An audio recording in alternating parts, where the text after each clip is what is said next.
വണങ്ങുന്നു ഞാൻ പ്രിയനേ.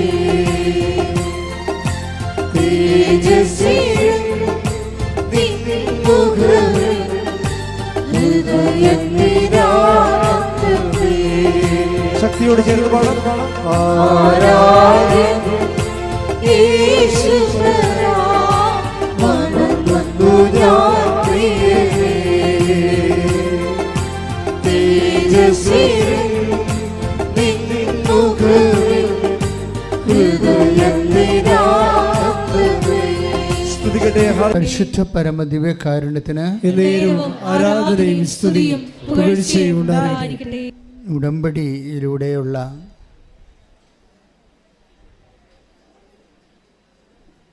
നിയോഗങ്ങൾ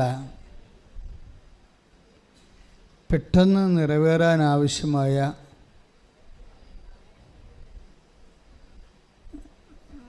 ചില വിശ്വാസ സമീപനങ്ങളുണ്ട്. നമ്മുടെ ഈ വചനധാരയിൽ എപ്പോഴും നമ്മൾ കണ്ടെടുക്കാൻ ശ്രമിക്കുന്നത് എങ്ങനെ ഇഫക്റ്റീവായിട്ട് കാര്യക്ഷമമായിട്ട് ഉടമ്പടി നിറവേറ്റാൻ കഴിയും. അതിന് ഒരു വ്യക്തിക്ക് വേണ്ട സ്വകാര്യ നിലപാടുകൾ എന്തെല്ലാമാണ്, അതിൻ്റെ സുവിശേഷപരത എത്രത്തോളമുണ്ട്. അങ്ങനെ വളരെ ഉത്തരവാദിത്വത്തോടു കൂടിയാണ് നിങ്ങൾ ഈ ഉടമ്പടി ക്ലാസ് ശ്രദ്ധിക്കുന്നത്. എനിക്ക് ഭയങ്കര സന്തോഷമുണ്ട്. സാക്ഷ്യം പറയുമ്പോഴൊക്കെ ആൾക്കാർ അവരുടെ ദൈവാനുഭവങ്ങളിലെ കോട്ട് ചെയ്യുന്നത് ഈ ഉടമ്പടി ധ്യാനത്തിൽ കിട്ടിയിട്ടുള്ള ഒരു തൊട്ടറിവുകളൊക്കെയാണ്. ഉടമ്പടി ധ്യാനം വളരെ ഗൗരവമായിട്ട് പല പ്രാവശ്യം കേട്ട് ഗ്രഹിച്ച് പ്രയോഗിക്കുന്നവരുണ്ട്.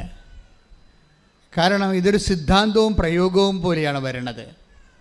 ഉടമ്പടി ഒരു സിദ്ധാന്തമാണ്, പക്ഷേ വളരെ പ്രാക്ടിക്കലായിട്ടുള്ള പ്രായോഗികമായിട്ടുള്ള ഒത്തിരി വ്യയം ചെയ്യാതെ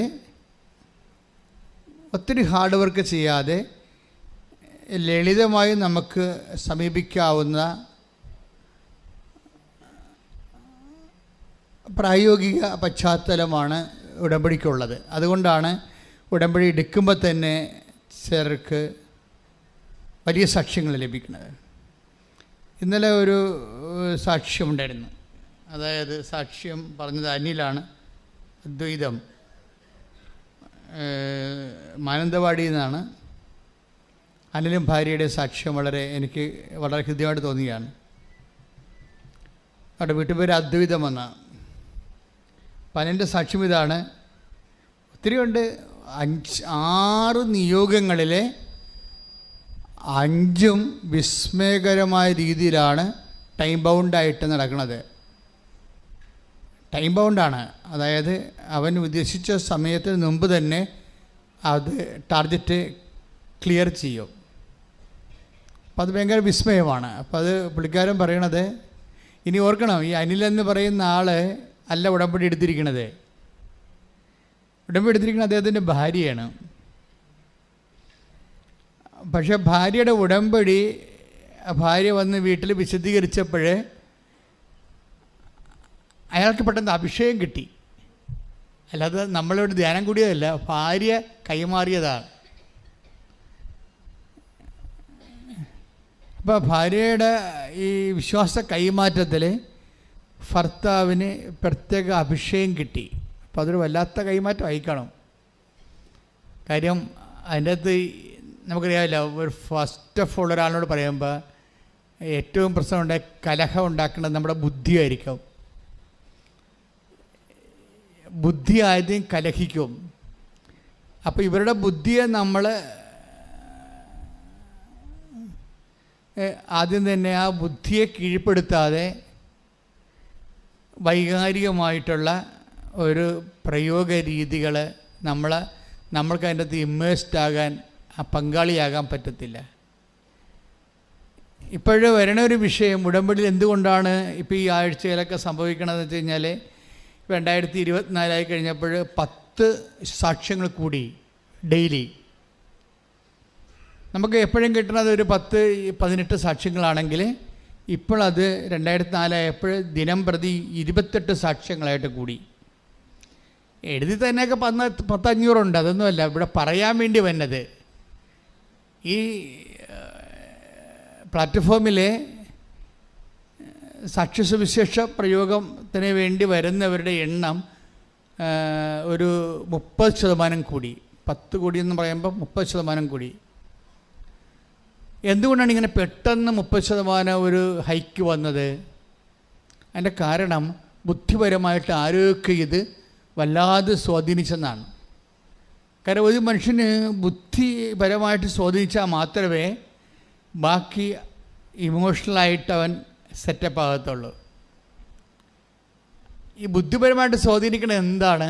പണ്ടൊക്കെ ഉടമ്പടി അമ്മ തന്ന 16-17 കാലഘട്ടങ്ങളിലൊക്കെ വല്ലാത്ത വിമർശനങ്ങൾ എല്ലാവരുടെ ഭാഗത്തു നിന്നുണ്ടായി.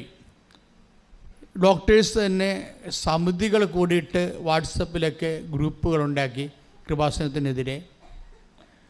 ബുദ്ധി കേന്ദ്രങ്ങളിൽ നിന്നും യുക്തിവാദ സംഘങ്ങളിൽ നിന്നൊക്കെ അറ്റാക്ക് ഉണ്ടായി. ജനങ്ങൾ തന്നെ ഇവിടെ അവരുടെ ഇൻസ്റ്റിഗേഷനിൽ വലിയ ജാഥയൊക്കെ നടത്തിയത് അടച്ചു പൂട്ടണമെന്നൊക്കെ പറഞ്ഞ്. അപ്പം ഞങ്ങൾ വളരെ കൂളായിരുന്നു. ഞാൻ വളരെ കൂളായിരുന്നു. സഭയിൽ നിന്ന് എനിക്ക് സമ്മർദ്ദം ഉണ്ടായിരുന്നു. സാക്ഷ്യങ്ങളുടെ എണ്ണം കുറക്കണം, സാക്ഷ്യങ്ങൾ ഡോക്ടേഴ്സിന് സർട്ടിഫിക്കറ്റ് തരാതെ സാക്ഷ്യങ്ങൾ പ്രസിദ്ധീകരിക്കരുതെന്നൊക്കെ സഭയിൽ നിന്ന് എനിക്ക് സമ്മർദ്ദം ഉണ്ടായി. 1-2 പ്രാവശ്യമൊക്കെ ഉണ്ടായി. അപ്പോഴൊക്കെ ഞാൻ ഇവരോടൊന്നും പ്രവർത്തകരോടൊന്നും അത് പറയത്തില്ല. അപ്പോൾ എൻ്റെ മനസ്സിലിരുന്ന മുഴുവനെന്ന് വെച്ചാൽ സാക്ഷ്യത്തിലാണ് സംഭവിക്കുന്നത്. ഉടമ്പടി സ്ഥിരീകരിക്കുക എന്ന് വെച്ച് കഴിഞ്ഞാൽ അടയാളങ്ങളാണ്. ദൈവം സഹകരിച്ചു കഴിഞ്ഞാൽ അടയാളങ്ങളുണ്ടാകും. അതാ കർത്താവ് അവരോടുകൂടെ പ്രവർത്തിക്കട്ടെ. ഹല്ലേലൂയ. മർക്കോസ് 16:20. അവർ എല്ലായിടത്തും പോയി പ്രസംഗിച്ചു. പറഞ്ഞേ അവരെല്ലായിടത്തും പോയി പ്രസംഗിച്ചു. കർത്താവ് അവരോട് കൂടെ പ്രവർത്തിക്കുകയും അവരോട് കൂടെ പ്രവർത്തിക്കുകയും അടയാളങ്ങൾ കൊണ്ട് വചനം സ്ഥിരീകരിക്കുകയും ചെയ്തിരുന്നു. ഇതാണ് സാധനം. അതായത് കർത്താവ് അവരോട് കൂടെ പ്രവർത്തിക്കും. അപ്പോൾ എൻ്റെ മനസ്സിൽ എനിക്ക് കൺഫ്യൂഷൻ ഇല്ലാഞ്ഞ കാര്യം, സമയഘടികാരം നെഞ്ചിൽ ചാർത്തി ഈ സിൽവർ ഗ്രേയിലെ അമ്മ ഞാൻ മുമ്പിൽ കണ്ടതല്ല, എന്നോട് പുറകോട്ട് തിരിഞ്ഞു നോക്കാൻ മനസ്സ് ആവശ്യപ്പെട്ടിട്ട് ഞാൻ പുറകോട്ട് തിരിഞ്ഞു നോക്കുമ്പോഴാണ് ഇത് കാണുന്നത്. 10 എന്നെ മുട്ടി വിളിച്ച് പുറകോട്ട് തിരിച്ചു നോക്കി കാണിച്ച കാഴ്ചയാണ്. ആ കാര്യത്തെക്കുറിച്ച് ഈ ലോകത്ത് എൻ്റെ കഴുത്ത് കണ്ടിച്ച് കളഞ്ഞാൽ ഞാനത് പറയും. കാര്യം I have seen it directly. എനിക്ക് വേണമെങ്കിൽ മാതാവിനെ ടച്ച് ചെയ്യാമായിരുന്നു. ഇത്രയും ടച്ച് ചെയ്യാവുന്ന രീതിയിൽ അമ്മ മാതാവ് ഈ ലോകത്ത് ഇന്നുവരെ പ്രത്യക്ഷപ്പെട്ടിട്ടില്ല. അതുകൊണ്ട് എനിക്കറിയാം. അതുകൊണ്ട് ഞാൻ എവിടെ വന്നാലും മിണ്ടാതിരിക്കുകയുള്ളൂ. ഞാൻ അത് ദൈവത്തിന് വർക്ക് ചെയ്യാൻ ഇത്തിരി സമയം കൊടുക്കുക. അതാണ് ഞാൻ കണ്ടത്. അതാണ് ഞാൻ മറുപടി ഒന്നും പറയാറുന്നത്. എനിക്ക് കാര്യം മറുപടി എന്ന് പറയണത് നമ്മൾ നാക്കുകൊണ്ട് പറഞ്ഞ് ജയിക്കണതല്ല, ദൈവം വാക്കുകൊണ്ട് അത് പ്രയോഗത്തിൽ വരുത്തി അടയാളങ്ങൾ കാണിച്ചുകൊണ്ട് ജനങ്ങളെ തൻ്റെ സാന്നിധ്യം അറിയിക്കുന്നതാണ്. അതുകൊണ്ടാണ് മർക്കോസ് ആദിമസഭയിലുള്ള വിഷയം അതാണ്. എന്താണ് ആദിമസഭയിൽ എന്താണ് ഉണ്ടായിരുന്നത്? ആദിമസഭയിൽ ഉണ്ടായിരുന്നത്, ഇപ്പോൾ നമുക്ക് കൃപാസനം എന്ത് സ്പിരിച്വാലിറ്റി ആണെന്ന് ചോദിച്ചാൽ ഞാൻ പറയും കൃപാസനം മരിയ സ്പിരിച്വാലിറ്റിയാണ്. പക്ഷേ അപ്പോസ്റ്റിക് സ്പിരിച്വാലിറ്റിയാണ് അതിൻ്റെ ബേസ്മെൻ്റ് എന്ന് പറയും. കാര്യം വചനം കേട്ട് ആണ് അമ്മ ഈശോനെ, ആ കേട്ട വചനത്തിനെ അമ്മ എന്താ പറഞ്ഞത്?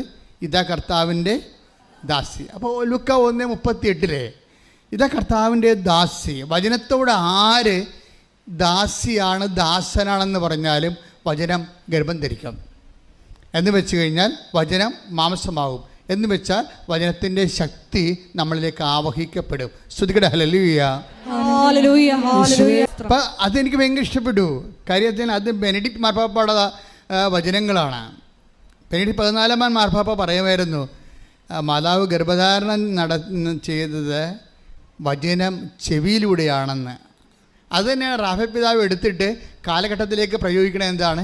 കേൾക്കുന്നതാണ് ഒരു പ്രാർത്ഥനയെന്ന് വെച്ചാൽ എല്ലാ അഭിപ്രായ വ്യത്യാസങ്ങളെയും സ്നേഹത്തോടെ കേൾക്കുമെന്നാണ്. അതല്ല, കേൾക്കാത്തതാണല്ലോ പ്രശ്നം. അമ്മ മാതാവ് എന്തുകൊണ്ടാണ് എനിക്ക് പ്രത്യക്ഷപ്പെട്ടതെന്ന് നിങ്ങൾ ചോദിച്ചാൽ ഞാൻ പറയും, ഞാൻ 87 തൊട്ട് ആൾക്കാരെ കേൾക്കുന്നതാണ്. ഇതിപ്പോൾ നിങ്ങളിപ്പോൾ എൻ്റെ അടുത്ത് വരണത് ചീട്ടും പിടിച്ചല്ലേ പറയണത്. എന്താ കാര്യം? എനിക്ക് വേണ്ടി, അതായത് ആളുകളുടെ കേൾക്കാനുള്ള ആൾക്കാരുടെ എണ്ണം കൂടി. ഒരാൾക്ക് അരമണിക്കൂർ കൊടുക്കാൻ നമുക്കില്ല, അപ്പോൾ ബാക്കിയുള്ളവരെ കേൾക്കാൻ പറ്റാതെ വരും. അപ്പോൾ ഞാനൊരു ദിവസം 150 പേരെ കേൾക്കുന്നുണ്ട്. അപ്പോൾ 150 പേരെ അവിടെ കേട്ടിട്ട് അവിടെ മെയിൻ പോയിൻ്റുകൾ എഴുതി വാങ്ങിക്കും. എന്നിട്ട് ഞാൻ അതിലെനിക്ക് മനസ്സിലാകാത്ത എന്തെങ്കിലും വിഷയങ്ങളുണ്ടെങ്കിൽ ഞാൻ അവരോട് ചോദിക്കും. അപ്പോൾ എന്താ പ്രശ്നം വെച്ച് കഴിഞ്ഞാൽ, നമുക്ക് ഒരു 10 പേരെ കേൾക്കാൻ പറ്റുന്ന സ്ഥലത്ത് നമുക്ക് ഒരു 100 പേരെ കേൾക്കാൻ പറ്റും. കേൾക്കണത് നിസ്സാരമല്ല, കേൾക്കണത് പ്രാർത്ഥനയാണെന്നാണ് പറയണത്. അതായത് ഒരു മനുഷ്യൻ, നിങ്ങൾക്കറിയാമല്ലോ, ഇപ്പോൾ സഭയിൽ ഞാൻ ജീവിച്ചപ്പോൾ ചില കൂടുതൽ പഠിച്ചിട്ടുള്ള അച്ഛന്മാർ പറയും, ജോസഫച്ചൻ എന്നാ ചെയ്യണത്? ഞാൻ പറഞ്ഞു, കൗൺസിലിങ്ങിന് ആൾക്കാർ വരുന്നുണ്ട്. നേരത്തെ ഇപ്പോഴുള്ള ചരിത്രമല്ല, പഴയ ചരിത്രമാണ്. കൗൺസിലിങ്ങോ? അത് സൈക്കോളജി പഠിക്കണ്ടേ? അപ്പം ആവശ്യത്തിന് വേണ്ട സൈക്കോളജിയൊക്കെ പാസ്റ്റേഴ്സ് കൗൺസിലിംഗ് സൈക്കോളജിയും കോളേജിൽ നിന്നും അതുപോലെ തന്നെ സെമിനാരിന്നൊക്കെ പഠിച്ചിട്ടുണ്ട്. പക്ഷേ അതൊന്നും ഇവിടെ പ്രയോഗമല്ല. കാര്യം ദൈവത്തെ സംബന്ധിച്ചിടത്തോളം നമ്മൾ കൊടുക്കുന്ന ചെവി എന്തിൻ്റെ ചെവിയാണ്? ഒരു മനഃശാസ്ത്രം പഠിച്ച ആൾക്കാരുടെ ചെവിയല്ല കൊടുക്കുന്നത്, ദൈവത്തിൻ്റെ ചെവിയാണ് കൊടുക്കുന്നത്. അതാണ് വ്യത്യാസം. സഭയ്ക്ക് മനസ്സിലാകാത്തത് പ്രശ്നം അതാണ്. സഭയ്ക്ക് ദൈവത്തിൻ്റെ ചെവി കുറയുകയും മനഃശാസ്ത്രജ്ഞന്മാരുടെ ചെവി ജനങ്ങളുടെ മുറിവുകൾ കേൾക്കാൻ വേണ്ടി ഉപയോഗിക്കുകയും ചെയ്യുമ്പോൾ ഉണ്ടാകുന്ന ദൈവം പ്രവർത്തിക്കാത്ത ഒരു അവസ്ഥ ഉണ്ട്. വചന ജഡത്വം എന്ന് പറയും. ഇത് മറിച്ച് നമ്മൾ ദൈവത്തിൻ്റെ ചെവികളിലൂടെയാണ്, നമ്മളുടെ ചെവി ദൈവത്തിന് ഹയർ ചെയ്തിട്ട് സാങ്കേതിക ജ്ഞാനമോ ലോകത്തിന് ജ്ഞാനമോ ഉപയോഗിക്കാതെ ദൈവജ്ഞാനം കൊണ്ട് ഇപ്പോൾ കഴിഞ്ഞ ദിവസങ്ങളിൽ ഈ നമ്മൾ പറഞ്ഞ സഹോദരനുണ്ടല്ലോ, എന്നാ പേര്, അനിൽ പറഞ്ഞൊരു വിഷയമുണ്ട്. അതായത് അനിൽ അദ്വൈതം. അദ്ദേഹം എന്താ പറഞ്ഞത്? അദ്ദേഹത്തിൻ്റെ മകള് 12 വയസ്സുണ്ട്. 12 കൊല്ലമായിട്ട് അദ്ദേഹത്തിൻ്റെ മകൾക്ക് ചെവിയിൽ നിന്ന് ഇങ്ങനെ പൊട്ടി ഒലിക്കുകയാണ്. ഭയങ്കര ദുർഗന്ധമായിരിക്കും, 2 ചെവിയിൽ നിന്നാണ്. അപ്പോൾ കാണിച്ച ഡോക്ടർമാരെല്ലാം പറഞ്ഞ് ഇത് ഓപ്പറേഷൻ ചെയ്യണം. അപ്പോൾ സാങ്കേതിക ജ്ഞാനം ഉള്ളവർ കൊടുക്കുന്ന നിർദ്ദേശം എന്താണ്? അത് ഓപ്പറേഷൻ ചെയ്യണമെന്നുള്ളതാണ്. പക്ഷേ 2 ചെവിയും ഓപ്പറേഷൻ ചെയ്താൽ ഇതിന് കേൾക്കാൻ പറ്റുമോ, എത്ര ശതമാനം കേൾക്കാൻ പറ്റും, അത് ഡോക്ടർമാർക്ക് പറയത്തില്ല. അവർക്കറിയത്തില്ല എത്ര ശതമാനം ഇത് കേൾക്കാൻ പറ്റുമെന്ന് പറയാൻ പറ്റത്തില്ല. അവർക്ക് കേട്ടുകഴിഞ്ഞാലേ പറയാൻ പറ്റത്തുള്ളൂ. സയൻസ് അല്ലേ, ഹൈപ്പോത്തിസിസ് അവിടെ ഉപയോഗിക്കാൻ പറ്റത്തില്ല. അപ്പോൾ ഇവർ ഏഷ്യയിലെ ഏറ്റവും നല്ല ENT എടുത്ത് കൊണ്ടുപോകും, മനോജ് ഡോക്ടറിൻ്റെ അടുത്ത് കൊണ്ടുപോകും. അപ്പോൾ മനോജ് ഡോക്ടറും പറയും ഇത് 2 ഓപ്പറേഷൻ ചെയ്യണം, അത് ആ പാട നമ്മൾ കൃത്രിമമായിട്ട് വെക്കണമെന്നൊക്കെ പറയും. അതാണ് നമുക്ക് സാങ്കേതികമായി കേൾക്കണത്. പക്ഷെ കർത്താവിൻ്റെ ചെവി കൊടുത്ത് കേൾക്കുമ്പോൾ വേറെ വിഷയമാണ്. അവർ ഉടമ്പടി എടുത്തിട്ട് എൻ്റെ അടുത്ത് കൊണ്ടുവരുമ്പോൾ ഞാൻ പറയും ഇത് ഓപ്പറേഷൻ വേണ്ട, കർത്താവ് ഇത് സുഖപ്പെടുത്തിക്കൊള്ളൂ എന്ന് പറയും. അത്രേ ഉള്ളൂ കേൾക്കണത്. ആ ചെവി അന്ന് തന്നെ പഴുപ്പ് അവസാനിക്കും. ഇന്ന് വരെ പിന്നെ പഴുപ്പ് വന്നിട്ടില്ല. ആ സാക്ഷി ഇന്നിടുന്നുണ്ട്, നിങ്ങൾ പോയി ഇന്ന് കാണണം കേട്ടോ ആ സാക്ഷ്യം. അതായത് കർത്താവിന് ചെവി കൊടുത്ത് കേൾക്കണമെന്ന് പറയും. അതിൽ ലോകത്തിൻ്റെ ജ്ഞാനമല്ല. അപ്പോസ്തലിക കാലത്തെ സഭയുടെ അഭിഷേക ആ ഡൈമെൻഷൻസ് കുറയുകയും ലോകത്തിൻ്റെ ജ്ഞാനം വളർന്നപ്പോൾ അത് എടുത്തിട്ട് ആത്മാക്കളുടെ ആഫ്റ്റർ ഓൾ നമ്മൾ ആ ഒരു മനുഷ്യൻ്റെ കാര്യം സാങ്കേതികമായി മാനസികമായി കേട്ടത് കൊണ്ട് ദൈവത്തിന് എന്താ പ്രയോജനം? ഒരു പ്രയോജനമില്ല. ദൈവം എന്താ നോക്കണത്? യേശുക്രിസ്തുവിൻ്റെ ക്രൂശിക്കപ്പെട്ടൊരു സാഹചര്യമുണ്ട് ഇവിടെ. ആ യേശുക്രിസ്തു ക്രൂശിക്കപ്പെട്ട സാഹചര്യത്തിന് ദൈവപിതാവ് കൊടുത്ത മറുപടിയാണ് കർത്താവിൻ്റെ പുനരുദ്ധാനമെങ്കിൽ ആ യേശുക്രിസ്തുവിൻ്റെ പാപത്തിന് പരിഹാരമായിട്ടാണ് ക്രൂശിക്കപ്പെട്ടതെങ്കിൽ എൻ്റെ പാപത്തിൻ്റെ പരിഹാരം ഞാൻ ചെയ്യുന്നതിന് പകരം അവൻ ഏറ്റെടുത്തെന്ന് ഞാൻ വിശ്വസിക്കുമ്പോൾ അവൻ ഉയർത്തുന്നപ്പോൾ എനിക്ക് പങ്കാളിത്തം ലഭിക്കുമെങ്കിൽ അതാണ് നിത്യത എന്ന് പറയുമ്പോൾ നിത്യതയാണ് ദൈവത്തിൻ്റെ ലക്ഷ്യം. നിത്യതയ്ക്ക് പ്രയോജനമില്ലാത്ത ഒരു വ്യക്തികളുടെ സാങ്കേതിക ജ്ഞാനവും ദൈവം തള്ളിക്കളയും. അതുകൊണ്ടാണ് ബുദ്ധിമാന്മാരെ അവിടെ ബുദ്ധികൾ തന്നെ ദൈവം കുടുക്കിയെന്ന് പറയുന്നത്. അത്ര കുടുക്കിലാണ് സഭ കിടക്കുന്നത്. സഭയുടെ പല സാങ്കേതിക കൗൺസിലിംഗ് സംഭവങ്ങൾ കിടക്കുന്ന അവസ്ഥ ഇതാണ്. അവിടെ ഉപയോഗിക്കേണ്ടത് എന്താണ്? ഈ വ്യക്തി യേശുക്രിസ്തുവിൻ്റെ പുനരുദ്ധാനത്തിന് ഇവൻ സാക്ഷ്യം വഹിക്കുമോ? കർത്താവിൻ്റെ പീഡാനുഭവത്തിൻ്റെ ഭാഗമായി ഇപ്പം അനിലിൻ്റെ സാക്ഷ്യത്തിലേക്ക് ഞാൻ തിരിച്ചു വരികയാണ്. അനിൽ എന്താ പറയണത്? ഞാൻ എൻ്റെ വൈഫിൻ്റെ കൂടെ നിന്നുകൊണ്ട് ഉടമ്പടി പാലിച്ചുകൊണ്ടിരുന്നു. ഞാൻ അരമണിക്കൂർ വചനം വായിക്കണമല്ലോ. ഞാൻ വചനം വായിക്കാനും തുടങ്ങി വൈഫിൻ്റെ കൂടെ. അപ്പോഴൊരു വചനം എന്നെ വല്ലാതെ അങ്ങ് സ്പർശിച്ചു. അപ്പം ഞാൻ ഓർത്തത് നല്ല വചനങ്ങൾ, ഇപ്പോൾ പെട്ടി വചനങ്ങളുണ്ടല്ലോ, പെട്ടി വചനങ്ങളെന്ന് സാധനമില്ലേ, എന്താ വെച്ചാൽ നമ്മൾ ഓരോ ദിവസവും നമ്മൾ ഈ പെട്ടി വരണ വചനങ്ങളുണ്ടല്ലോ, എന്നിട്ട് നമ്മളിങ്ങനെ തത്ത ചീട്ടെടുക്കണ പോലെ എടുത്ത് നോക്കത്തില്ലേ, അല്ലേ? നിനക്ക് സമാധാനം, അല്ലേ? ഞാൻ പെട്ടി വചനം. ഈ പെട്ടി വചനം മനുഷ്യനെ ശരിക്കും തട്ടിപ്പാണ് ശരിക്കും പറഞ്ഞാൽ. അതെന്നിട്ട് അതിൻ്റെ അകത്തെല്ലാം നല്ലതാണ് എഴുതിയിട്ടിരിക്കുന്നത്. അപ്പോൾ നല്ല എഴുതി കിടക്കുമ്പോൾ ഒരു വഞ്ചനയാണ് ശരിക്കും പറഞ്ഞാൽ. നിന്നെ ഒരിക്കലും മാനസാന്തരപ്പെടുത്തത്തില്ല. നിനക്ക് തിന്മയുണ്ടെങ്കിൽ, നിനക്ക് പാപമുണ്ടെങ്കിൽ, നീ ദൈവത്തിൻ്റെ വഴികളിലല്ലെങ്കിൽ നിന്നെ തിരിച്ചു വിളിക്കത്തില്ല. നീ എല്ലാ പാപങ്ങളിലും തിന്മകളിലും അഴിമതികളിലും അനീതികളിലും ആഭിചാരങ്ങളും വ്യഭിചാരങ്ങളും മുഴുകുമ്പോഴും നിനക്ക് ആശീർവാദം നൽകിക്കൊണ്ടിരിക്കും പെട്ടിവചനങ്ങൾ. പക്ഷേ അതുകൊണ്ടാണ് പെട്ടിവചനങ്ങൾ മാനസാന്തരപ്പെടാത്തത് കൊണ്ട് തന്നെയാണ് അത് പലപ്പോഴും നമ്മുടെ ജീവിതത്തിലെ, ഞാനതിനെ നിഷേധിക്കുന്നില്ല, ആഫ്റ്റർ ഇറ്റ് ഈസ് വചനം, അത് വചനം തന്നെയാണത്. പക്ഷേ വചനം കൊണ്ട് ദൈവം ഉദ്ദേശിക്കുന്ന ആത്യന്തികമായ ലക്ഷ്യങ്ങളെ അത് സാധീകരിക്കത്തില്ല. മനസ്സാന്തത്തിലേക്ക് നിന്നെ നയിക്കുന്നില്ലെങ്കിൽ വചനങ്ങൾ ഒരു ഭാവുകങ്ങളായി മാറും. ഭാവുകം ഇനി full can give you except God. കാര്യം എന്നാ സംഭവം എന്ന് വെച്ച് കഴിഞ്ഞാൽ, നിനക്ക് വേണ്ടി ആർക്കും ഭാവുകം നൽകാം. ഭാവുകം നൽകിക്കൊണ്ട് നിന്നെ എത്ര കാലം ദൈവത്തിന് കൂടെ നിർത്താൻ പറ്റും? ഈ ജീവിതത്തിൻ്റെ അവസാനം വരെ നിർത്താൻ പറ്റുമെന്ന് കരുതി കഴിഞ്ഞാൽ അതിനപ്പുറമുള്ള ജീവിതത്തിന് ആരാണ് മുതൽ മുടക്കാൻ പോണത്? നോബഡി. അതുകൊണ്ടാണ് കലേബിനെ കുറിച്ച് പറയണത്. എന്താ പറയണത്? കലേബിനെ നയിച്ച ആത്മാവ് വ്യത്യസ്തമായിരുന്നു. എന്താണ് വ്യത്യസ്തം? അവൻ പൂർണ്ണമായി എന്നെ അനുഗമിച്ചെന്ന്. സംഖ്യ 14:24. ഒന്നിനു പറഞ്ഞേ. സംഖ്യ 14:24. എന്നെ നിന്ദിച്ചവരാരും അത് കാണുകയില്ല. പറഞ്ഞേ, എന്നെ നിന്ദിച്ചവരാരും അത് കാണുകയില്ല. അത് കാണുകയില്ല. വാഗ്ദാന ഭൂമി കാണുകയില്ല, നിയോഗം പ്രാപിക്കത്തില്ലെന്നാണ് പറയണത്. വായിച്ചോളൂ. എന്നാൽ എന്റെ ദാസനായ കാലെബിനെ അവൻ ഒറ്റുനോക്കിയ ദേശത്തേക്ക് ഞാൻ കൊണ്ടുപോകും.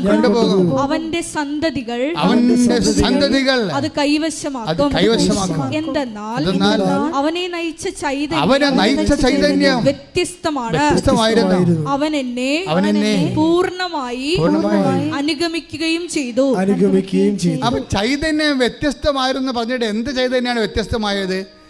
അവൻ എന്നെ പൂർണ്ണമായി അനുഗമിക്കുകയും ചെയ്തു. അപ്പൊ അനുഗമിക്കുന്നതിന്റെ വിഷയത്തിൽ ഒരു ഉഡായിപ്പുണ്ടെന്ന് മനസ്സിലായില്ലേ? എന്താണ് സംഭവം? ദൈവം അംഗീകരിക്കുന്ന അനുഗമിക്കലുണ്ട്, ദൈവം അംഗീകരിക്കാത്ത അനുഗമിക്കലുണ്ട്. കാലേബിനെ നയിച്ച ചൈതന്യം വ്യത്യസ്തമാണ്. കാരണം എന്താണ്? അവനെന്നെ പൂർണ്ണമായി അനുഗമിച്ചെന്ന് പറയുമ്പോൾ there is a position of the ഭാഗികമായ അനുഗമം. എന്താണ്? ഒരു പൊസിഷനുണ്ട്. എന്താണ്? ഭാഗികമായി വേണമെങ്കിൽ നമുക്ക് ദൈവത്തെ അനുഗമിക്കാം. മനസ്സിലായില്ലേ? അപ്പോൾ അനുഗമിക്കുന്നതിൻ്റെ കാര്യത്തിൽ ചൈതന്യത്തിൻ്റെ വ്യത്യാസമുണ്ട്. ചില ആൾക്കാർ ദൈവത്തെ ഭാഗികമായിട്ടേ അനുഗമിക്കത്തുള്ളൂ. നന്മകളൊക്കെ ഉണ്ടാകുന്ന കാലത്ത് ജോലി, വീട്, വിവാഹം എല്ലാം കിട്ടുമ്പോൾ യേശുവ സ്വസ്ത്രം എന്ന് പറഞ്ഞുകൊണ്ടിരിക്കും ഭാഗികമായി. തിന്മകളെങ്ങാനും കടന്നു വരുമ്പോൾ പ്രാർത്ഥനയുമില്ല, പള്ളിയുമില്ല, കുദാശയുമില്ല, ഒന്നുമില്ല. ഭാഗികമായ അനുഗമിക്കലേ. കുരിശുണ്ടാകുമല്ലോ. ഉത്ഥാനത്തിലേക്കും മഹത്വത്തിലേക്കുള്ള വഴികളിൽ എവിടെയെങ്കിലും കുരിശും കിരീടവും നെഞ്ചത്തൊക്കെ എടുത്തൊക്കെ ഉണ്ടാവും. അത് ജീവിതത്തിൻ്റെ ഒരു ഭാഗമാണ്. അത് കുരിശിനെ ഏറ്റെടുക്കുന്നവർ ഇപ്പം തന്നെ ഈ അനൂപിൻ്റെ സാക്ഷ്യം, അനിലിൻ്റെ സാക്ഷ്യം പിന്നെയും കൃത്യമാകുന്നത്. അനൂപ് വേറൊരു കാര്യം പറയുന്നുണ്ട്. ശ്രുതിയുടെ മക്കളെ, ശ്രുതിയുടെ അതായത് ഈ 9:23-24 മർക്കോസിൻ്റെ സുവിശേഷത്തിലെ ഇവരുടെ ഭാര്യ വചനം വായിക്കുകയാണ്. അപ്പോൾ ഈ ഭാര്യ വചനം വായിക്കുമ്പോൾ ഒരു വചനം വല്ലാണ്ട് ഇങ്ങനെ അനിലിനെ ക്യാച്ച് ചെയ്യും. സാധാരണ ഞാൻ ഓർക്കും ആരെയും ക്യാച്ച് ചെയ്യാത്ത വചനമാണ് ഇവനെ ക്യാച്ച് ചെയ്യണത്. എല്ലാവരെയും ക്യാച്ച് ചെയ്യണ വചനങ്ങൾ നല്ല ധൈര്യമായിരിക്കുക, ഞാൻ നിൻ്റെ കൂടെയുണ്ട് എന്നൊക്കെ പറഞ്ഞാൽ കുഴപ്പമില്ലല്ലോ, നമ്മുടെ കൂടെ ദൈവം ഉണ്ടല്ലോ. പക്ഷേ ദൈവം ഇല്ലാത്ത സമയമുണ്ട്. ഇല്ലാത്ത സമയത്തെക്കുറിച്ച് പറയുന്ന വചനങ്ങളാണ് അനിലിനെ ക്യാച്ച് ചെയ്യണത്. 9:43 ശ്രുതികട്ടെ ഹല്ലേലൂയ. നിന്റെ കൈ നിനക്ക് ദുഷ്പ്രേരണയ്ക്ക് കാരണമാകുന്നെങ്കിൽ. ഒരു മനുഷ്യനെ സ്വാധീനിച്ച വചനം കേട്ടില്ലേ? മർക്കോസ് 9:43 എന്താ പറയണത്? നിന്റെ കൈ നിനക്ക് ദുഷ്പ്രേരണയ്ക്ക് കാരണമാകുന്നെങ്കിൽ അത് വെട്ടിക്കളയുക. അടുത്ത വചനം വായിക്കൂ. ഇരു കൈകളും ഉള്ളവനായി നരകത്തിലേക്ക് കെടാത്ത അഗ്നിയിലേക്ക് നിപതിക്കുന്നതിനേക്കാൾ ഭേദം അംഗഹീനനായി ജീവനിലേക്ക് പ്രവേശിക്കുന്നതാണ്. Praise the lord. നിത്യജീവനെ കുറിച്ചാണ് പറയണത്. നിത്യജീവനെ കുറിച്ച് പറയുന്ന വചനങ്ങളിൽ അംഗഹീനത്വത്തെ കുറിച്ച് സംസാരിക്കുന്നുണ്ട്.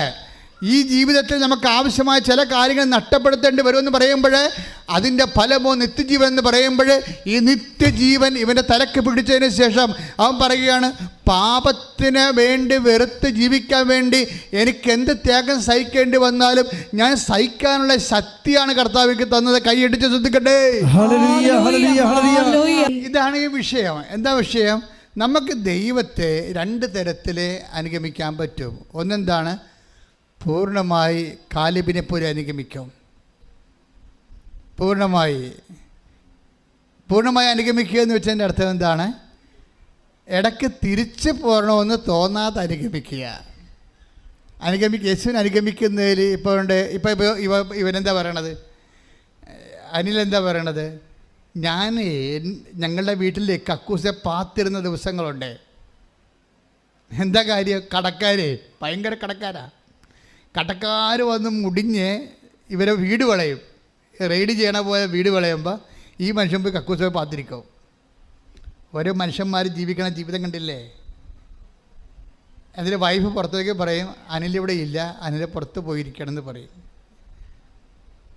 അങ്ങനെ കുറേ നേരം അവർ നിന്നുവെച്ചാൽ അവർ പുറത്ത് പോകും. ഇങ്ങനെ എത്ര പ്രാവശ്യം ഞാൻ കടക്കാരെ പേടിച്ച് കക്കൂസെ പാത്തിരുന്നിട്ടുണ്ട്. അന്ന് എൻ്റെ കർത്താവിനോട് ഞാൻ ഉടമ്പെടുത്തപ്പോൾ ഇത്തേ പറഞ്ഞോളൂ, എൻ്റെ തുഴച്ചിൽ കൊണ്ട് കുടുംബം കടമായിട്ടാണ് പോണത്. എൻ്റെ വൈഫിനൊരു 7000 രൂപ കിട്ടണ ജോലി കൊടുത്താൽ ഞങ്ങൾ കടക്കാരെ പിടിച്ച് കക്കൂസ പാത്തിരിക്കാൻ ജീവിക്കാൻ പറ്റും. ആ ഉടമ്പടി ഒരു ചോദ്യം ചോദിക്കുകയാണ്. നിങ്ങൾ ഉടമ്പടിക്ക് കണ്ണ് നിറഞ്ഞു പോകും നമ്മുടെ. ആ മനുഷ്യൻ 70,000 രൂപ ചോദിക്കണത്. 7000 രൂപയുടെ ജോലി എൻ്റെ വൈഫിന് നീ ഒരു മാസം കൊടുത്താൽ എനിക്ക് കക്കൂസ കഥ കിടക്കാതെ ജീവിക്കാൻ പറ്റുമെന്ന് പറഞ്ഞു. ആ ഒരു ചങ്കയെ കൊണ്ട് ചോദിച്ചൊരു ചോദ്യത്തിന് ഉത്തരം കൊടുത്തിരിക്കുന്നത് അറിയാമോ? ആ വൈഫിന് കൊടുത്തിരിക്കുന്ന ജോലി നിങ്ങൾ നോക്കണം. ഒരു മാസം 2 ലക്ഷം രൂപയുടെ ജോലി കൊടുത്തിരിക്കണം. ഞാൻ വെളുപ്പിന് 4 മണിക്ക് സാക്ഷ്യം കേട്ടപ്പോൾ സത്യം പറഞ്ഞാൽ ഞെട്ടിപ്പോയി. 7000 രൂപ ചോദിക്കുമ്പോഴേ നമുക്ക് 10 ഇരട്ടി 70,000 ആക്കിക്കൊള്ളുക. ഇതങ്ങനെയല്ലല്ലോ. 30 ഇരട്ടി കൊടുക്കണം. 30 ഇരട്ടിയൊന്നുമല്ല. എത്രയാണെന്ന് എനിക്കൊരു പിടിയില്ല. നിങ്ങൾ സാക്ഷ്യം ഒന്ന് കേൾക്കണം കേട്ടോ. പക്ഷേ ഈ മനുഷ്യൻ ഇങ്ങനെ ഇത്രയും ആ ജീവിതത്തിൽ നിന്നെല്ലാം ഈ ഉടമ്പടി, അതാണ് ഈ ഉടമ്പടിയിൽ ഇങ്ങനെ ആളിങ്ങനെ എല്ലാ ദിവസവും കൂടും. കാര്യം അനിലെന്ന് പറഞ്ഞ ഒരു ക്രിസ്ത്യാനി അല്ല. അതാണ് രസം. നമ്മളെ ഞെട്ടിപ്പിച്ചുള്ള പ്രശ്നം ഇതാണ്. ഫ്രഷ് ഹാൻഡാണ്. അതിനാൾ പറയുന്നുണ്ട്, അമ്മയടുത്ത് വന്നപ്പോൾ അമ്മയാണ് ഈശോനെ എന്നെ കാണിച്ചു തന്നത്, ഈശോയാണ് നിത്യജീവൻ എന്നെ കാണിച്ചു തന്നത്. ശ്രദ്ധിക്കട്ടെ. പരിശുദ്ധ പരമദിവ്യകാരുണ്യത്തിന് ആരാധനയും സ്തുതിയും പുകഴ്ചയും ഉണ്ടാകട്ടെ. ഇപ്പൊ ഉടമ്പടി ഇങ്ങനെ സഞ്ചരിച്ചങ്ങോട്ട് പോകും. നിത്യത വരെ സഞ്ചരിച്ചു പോവുകയാണ്. ചുമ്മാ കണ്ണീരിൻ്റെ ഒരു കടലിൽ നിന്ന് ഈ മനുഷ്യൻ കരകയറിയിട്ട് സ്വർഗത്തിൻ്റെ ഒരു തീരത്തങ്ങ് നീന്തി കയറുകയാണ്. അത്ര കണ്ട് മനോഹരമായ ഒരു പദ്ധതിയാണ് ശരിക്കും. അതുകൊണ്ട് തന്നെ നിങ്ങൾക്ക് ബുദ്ധിപരമായി മനുഷ്യന്മാർ കീഴടക്കുന്നത് എന്താണ്? സാക്ഷ്യമാണ്. ഈ സാക്ഷ്യം കേട്ടാൽ ആരാണ് കർത്താവിനെ വിശ്വസിക്കാത്തത്? ഇങ്ങനെ ഒരു സാക്ഷ്യമാണ്. എത്ര സാക്ഷ്യങ്ങളാണ്. ഇപ്പോൾ സാക്ഷ്യങ്ങളെല്ലാം കാണുമ്പോൾ അതുകൊണ്ടാണ് നിങ്ങൾ ഈ സാക്ഷ്യങ്ങൾ ഷെയർ ചെയ്യണമെന്ന് പറയണത്. എന്താ കാര്യം? ഇതിൽ ദൈവത്തിന് പ്രയോജനമുള്ള 2 കാര്യങ്ങളേ ഉള്ളൂ. ബാക്കിയെല്ലാം നിങ്ങൾക്ക് പ്രയോജനമുള്ളതാണ്. അതിന് ബുദ്ധിപരമായിട്ട് ഉടമ്പടിയെ നിങ്ങൾ ദൈവത്തിന് പ്രയോജനമുള്ള 2 കാര്യങ്ങളേ ഇതിനകത്തുള്ളൂ. ഒന്നെന്താണ്? നിങ്ങൾ പത്രം മേടിച്ച് വിതരണം ചെയ്യുമ്പോൾ പ്രാർത്ഥിച്ച് വിതരണം ചെയ്ത് കഴിഞ്ഞാൽ ദൈവത്തിനെ അറിയാത്തവർ അറിയും. അതാണ് ഇതിൻ്റെ ആകപ്പാടെ ഉള്ളത്. പിന്നെ ബാക്കിയെല്ലാം നമ്മളെ ബാധിക്കുന്ന വിഷയങ്ങളാണ്. നമ്മുടെ വിശുദ്ധീകരണം തീർച്ചയായിട്ടും ദൈവത്തിന് പ്രയോജനമുള്ള കാര്യങ്ങളാണ്. അപ്പോൾ നമ്മുടെ പാപങ്ങൾ ഒഴികെ നമ്മൾ ജീവിക്കുന്നതും വിശുദ്ധിയോട് ജീവിക്കുന്നതും പരസ്നേഹത്തോടെ ജീവിക്കുന്നതും വിശ്വാസത്തോടെ ജീവിക്കുന്നതും. പക്ഷേ വിശ്വാസത്തോടെ ജീവിക്കുമ്പോൾ ഉണ്ടാകുന്ന പ്രശ്നം, നിങ്ങളുടെ വിശ്വാസത്തിന് തന്നെ പലതരത്തിലുള്ള വിശ്വാസത്തിൻ്റെ പരിമിതികളുണ്ട്. ശരിക്കും വിശ്വാസം കൊണ്ട് മാത്രം ഉടമ്പടി നമുക്ക് പൂർണ്ണമായിട്ട് യേശുവിനെ അനുഗമിക്കാൻ പറ്റത്തില്ല. അങ്ങനെ ഒരു പ്രശ്നമുണ്ട്. അത് നമ്മൾ ആ വിശ്വാസത്തിൻ്റെ പരിമിതിയാണ്. വിശ്വാസം കൊണ്ട് മാത്രം നമ്മൾക്ക് പൂർണ്ണമായിട്ട് നമ്മുടെ നിയോഗങ്ങൾ നടക്കും. പക്ഷേ വിശ്വാസം കൊണ്ട് മാത്രം നമുക്ക് പൂർണ്ണമായി കാലേബിനെ നയിച്ച അരൂപി വ്യത്യസ്തമായിരുന്നു എന്നും 14:24 വായിക്കും. സംഖ്യ 14:24 വായിച്ചില്ലേ? കാലേബിനെ നയിച്ച ചൈതന്യം വ്യത്യസ്തമായിരുന്നു. കാര്യം എന്താണ്? അവൻ പൂർണ്ണമായി എന്നെ അനുഗമിച്ചു. ഈ പൂർണ്ണമായി അനുഗമിക്കണതുണ്ട്, അതേസമയം തന്നെ ഭാഗികമായി അനുഗമിക്കണത്. ഈ ഭാഗികമായി അനുഗമിക്കണമെന്ന് പറഞ്ഞാൽ എന്താ? നമ്മുടെ കാര്യം കണ്ടു കഴിയുമ്പോൾ നമ്മൾ ഗുഡ് ബൈ പറയും. അതാണ് വിഷയം. അതാ ഭാഗിക അനുഗമനം. ഇപ്പം നിങ്ങളുടെ മകളെ കെട്ടിക്കണ വിഷയമാണ്. മകൾ കെട്ടിക്കഴിഞ്ഞാൽ പിന്നെ നിങ്ങൾ മുങ്ങിക്കളയും. മനസ്സിലല്ലേ? ക്രിസ്ത്യാനികളൊരു വർഗ്ഗമുണ്ട്. ഏത് ചീക്കത്തോട് കണ്ടാലും ആൾക്കാർ മുക്കിയെടുക്കുന്ന വർഗ്ഗമുണ്ട്. അതുപോലെ മുങ്ങണ പാർട്ടിയുണ്ട്. ഇത് സംഭവം കണ്ടു കഴിഞ്ഞാൽ അപ്പം തന്നെ അവിടെ കാര്യം കണ്ടാൽ അവരപ്പം തന്നെ മുങ്ങിക്കളയും. അതാണ് ഭാഗികമായ അനുഗമനം എന്ന് പറയുന്നത്. യേശുവിൻ്റെ കൂടെ മുന്നേ പോകും. ഞാൻ വെച്ചത് ജോലിയുടെ കാര്യമാണ്. ജോലി കിട്ടിയല്ല, തീർന്ന്. പക്ഷെ പിന്നെ ഒന്ന് പൊങ്ങണ്ടേ? എപ്പോഴെങ്കിലും മുങ്ങിക്കിടന്നാൻ പറ്റുമോ? ദൈവത്തിൻ്റെ തിരുസന്നിധി മുങ്ങിക്കിടക്കാൻ പറ്റത്തില്ല. ഇടയ്ക്ക് പൊങ്ങണ്ടേ? പൊങ്ങാൻ പിന്നെ ശ്വാസം എടുക്കേണ്ടി വരികയല്ലേ? ആ പൊങ്ങേണ്ടി വരുമ്പോൾ നമുക്കറിയാം, ദൈവത്തിന് അറിയാം, ഇത് കാലേബല്ല, ഭാഗികമായ അരുവിയേ ഉള്ളൂ, തിരിച്ചുപോക്ക് കയറത്തിയാണെന്ന് പറയും. തിരിച്ചു പോകണ ആൾക്കാരുണ്ടാവും. കാര്യം കണ്ടു കഴിയുമ്പോൾ തിരിച്ചു പോകും. ഈ ഉടമ്പടിയിൽ 1,00,000 ആൾക്കാരുണ്ട്. അങ്ങനെ ഉടമ്പടിയിൽ 1,00,000 ആൾക്കാരുണ്ട്. കാര്യം കാണുമ്പോൾ തിരിച്ചു പോകും. കാര്യം കണ്ടു കഴിയുമ്പോൾ 2 സാക്ഷ്യവും പറഞ്ഞ് ആൾക്കാർ തിരിച്ചു പോകും. പിന്നെ പഴയ അരൂപിയില്ല, ജീവിതമില്ല. പിന്നെ പറ്റിക്കലും ആൾക്കാരെ തട്ടിക്കലും പഴയ ലോക ജീവിതവും ഒക്കെ ആയിട്ട് അവർ പഴയ ലോകത്തിലേക്ക് പോകും. പോകാത്ത ഒത്തിരി പേരുണ്ട്. പക്ഷെ പോകുന്നവരെ കുറിച്ചാണ് ബൈബിൾ പറയണത്. ആരാണ് തിരിച്ചു പോണത്? അവരെക്കുറിച്ച് കർത്താവ് പറയുന്നത്, നീ എൻ്റെ വാഗ്ദാന നാട് നീ കാണത്തില്ലെന്ന് പറയുന്നുണ്ട്. കാര്യം നിത്യത വരെ നിനക്ക് ആനുകൂല്യങ്ങളൊക്കെ കിട്ടി, പക്ഷേ ഈ വിഡ്രോവൽ സിംറ്റംസ് ഉണ്ട്, തിരിച്ചു പോകാനുള്ള പ്രവണത. എന്തെങ്കിലും ഇങ്ങനെ ഉടമ്പടി ജീവിക്കാൻ പറ്റുമോ? മനുഷ്യന് ജീവിക്കണ്ടേന്ന് പറഞ്ഞുകൊണ്ട് അവർ സ്മോളൊക്കെ അടിച്ച് പഴയ രീതിയിൽ പോകും ചില ആൾക്കാർ. അപ്പോൾ എന്താ വെച്ചാൽ അവരല്ലെങ്കിൽ പൗശന്യവും പക, വിദ്വേഷം, ചതി, അഹങ്കാരം, മുൻകോപം, കലഹം, ഭിന്നതയൊക്കെ ആയിട്ട് പഴയ ലോകത്താനായി പോകും. പിന്നെ കുമ്പസാരമില്ല, കുർബാനയുമില്ല, പഴയ ജീവിതത്തിലേക്ക് പോകും. തിരിച്ചു പോകുന്ന ആൾക്കാരുണ്ട്. അതാണ് പറയണത്, കാലേബിനെ നയിച്ച ചൈതന്യം വ്യത്യസ്തമാണ് എന്ന് പറയാൻ കാരണം എന്താണ്? അവൻ പൂർണ്ണമായിട്ട് എന്നെ take the word of God. ശ്രുതികട ഹല്ലേലൂയ. സംഖ്യ 14:24. എന്തെന്നാൽ അവനെ നയിച്ച ചൈതന്യം വ്യത്യസ്തമാണ്, അവൻ എന്നെ പൂർണ്ണമായി അനുഗമിക്കുകയും ചെയ്തു. അവനെ നയിച്ച ചൈതന്യം വ്യത്യസ്തമാണ്, അവനെന്നെ പൂർണ്ണമായി എന്ന് പറഞ്ഞ് അവനെന്നെ പൂർണ്ണമായി അനുഗമിക്കുകയും ചെയ്തു. അപ്പൊ പൂർണ്ണമായി അനുഗമിക്കൽ എന്ന് പറഞ്ഞാൽ എന്താണ്? തിരിച്ചു പോകാത്തതിനെയാണ്. ഉടമ്പടി ചൈതന്യങ്ങളിൽ നിന്ന് തിരിച്ചു പോകാത്തതിനെയാണ്. ഇപ്പം ഞാൻ ഓർക്കുകയെ, നമുക്ക് 10 ലക്ഷം സബ്സ്ക്രിപ്ഷൻ ഇല്ലേ? പക്ഷെ ഉടമ്പടി ധ്യാനം കൂടുന്ന 3 ലക്ഷം പേരാണല്ലോ. ബാക്കി 9 ലക്ഷം പേരെന്ത് തിരിച്ചു പോയി? അത് കറക്റ്റല്ലേ? ഉടമ്പടി കാലം കഴിഞ്ഞപ്പോൾ അവർ തിരിച്ചുപോയി. തിരിച്ചു പോകാത്ത ആൾക്കാരുണ്ട്.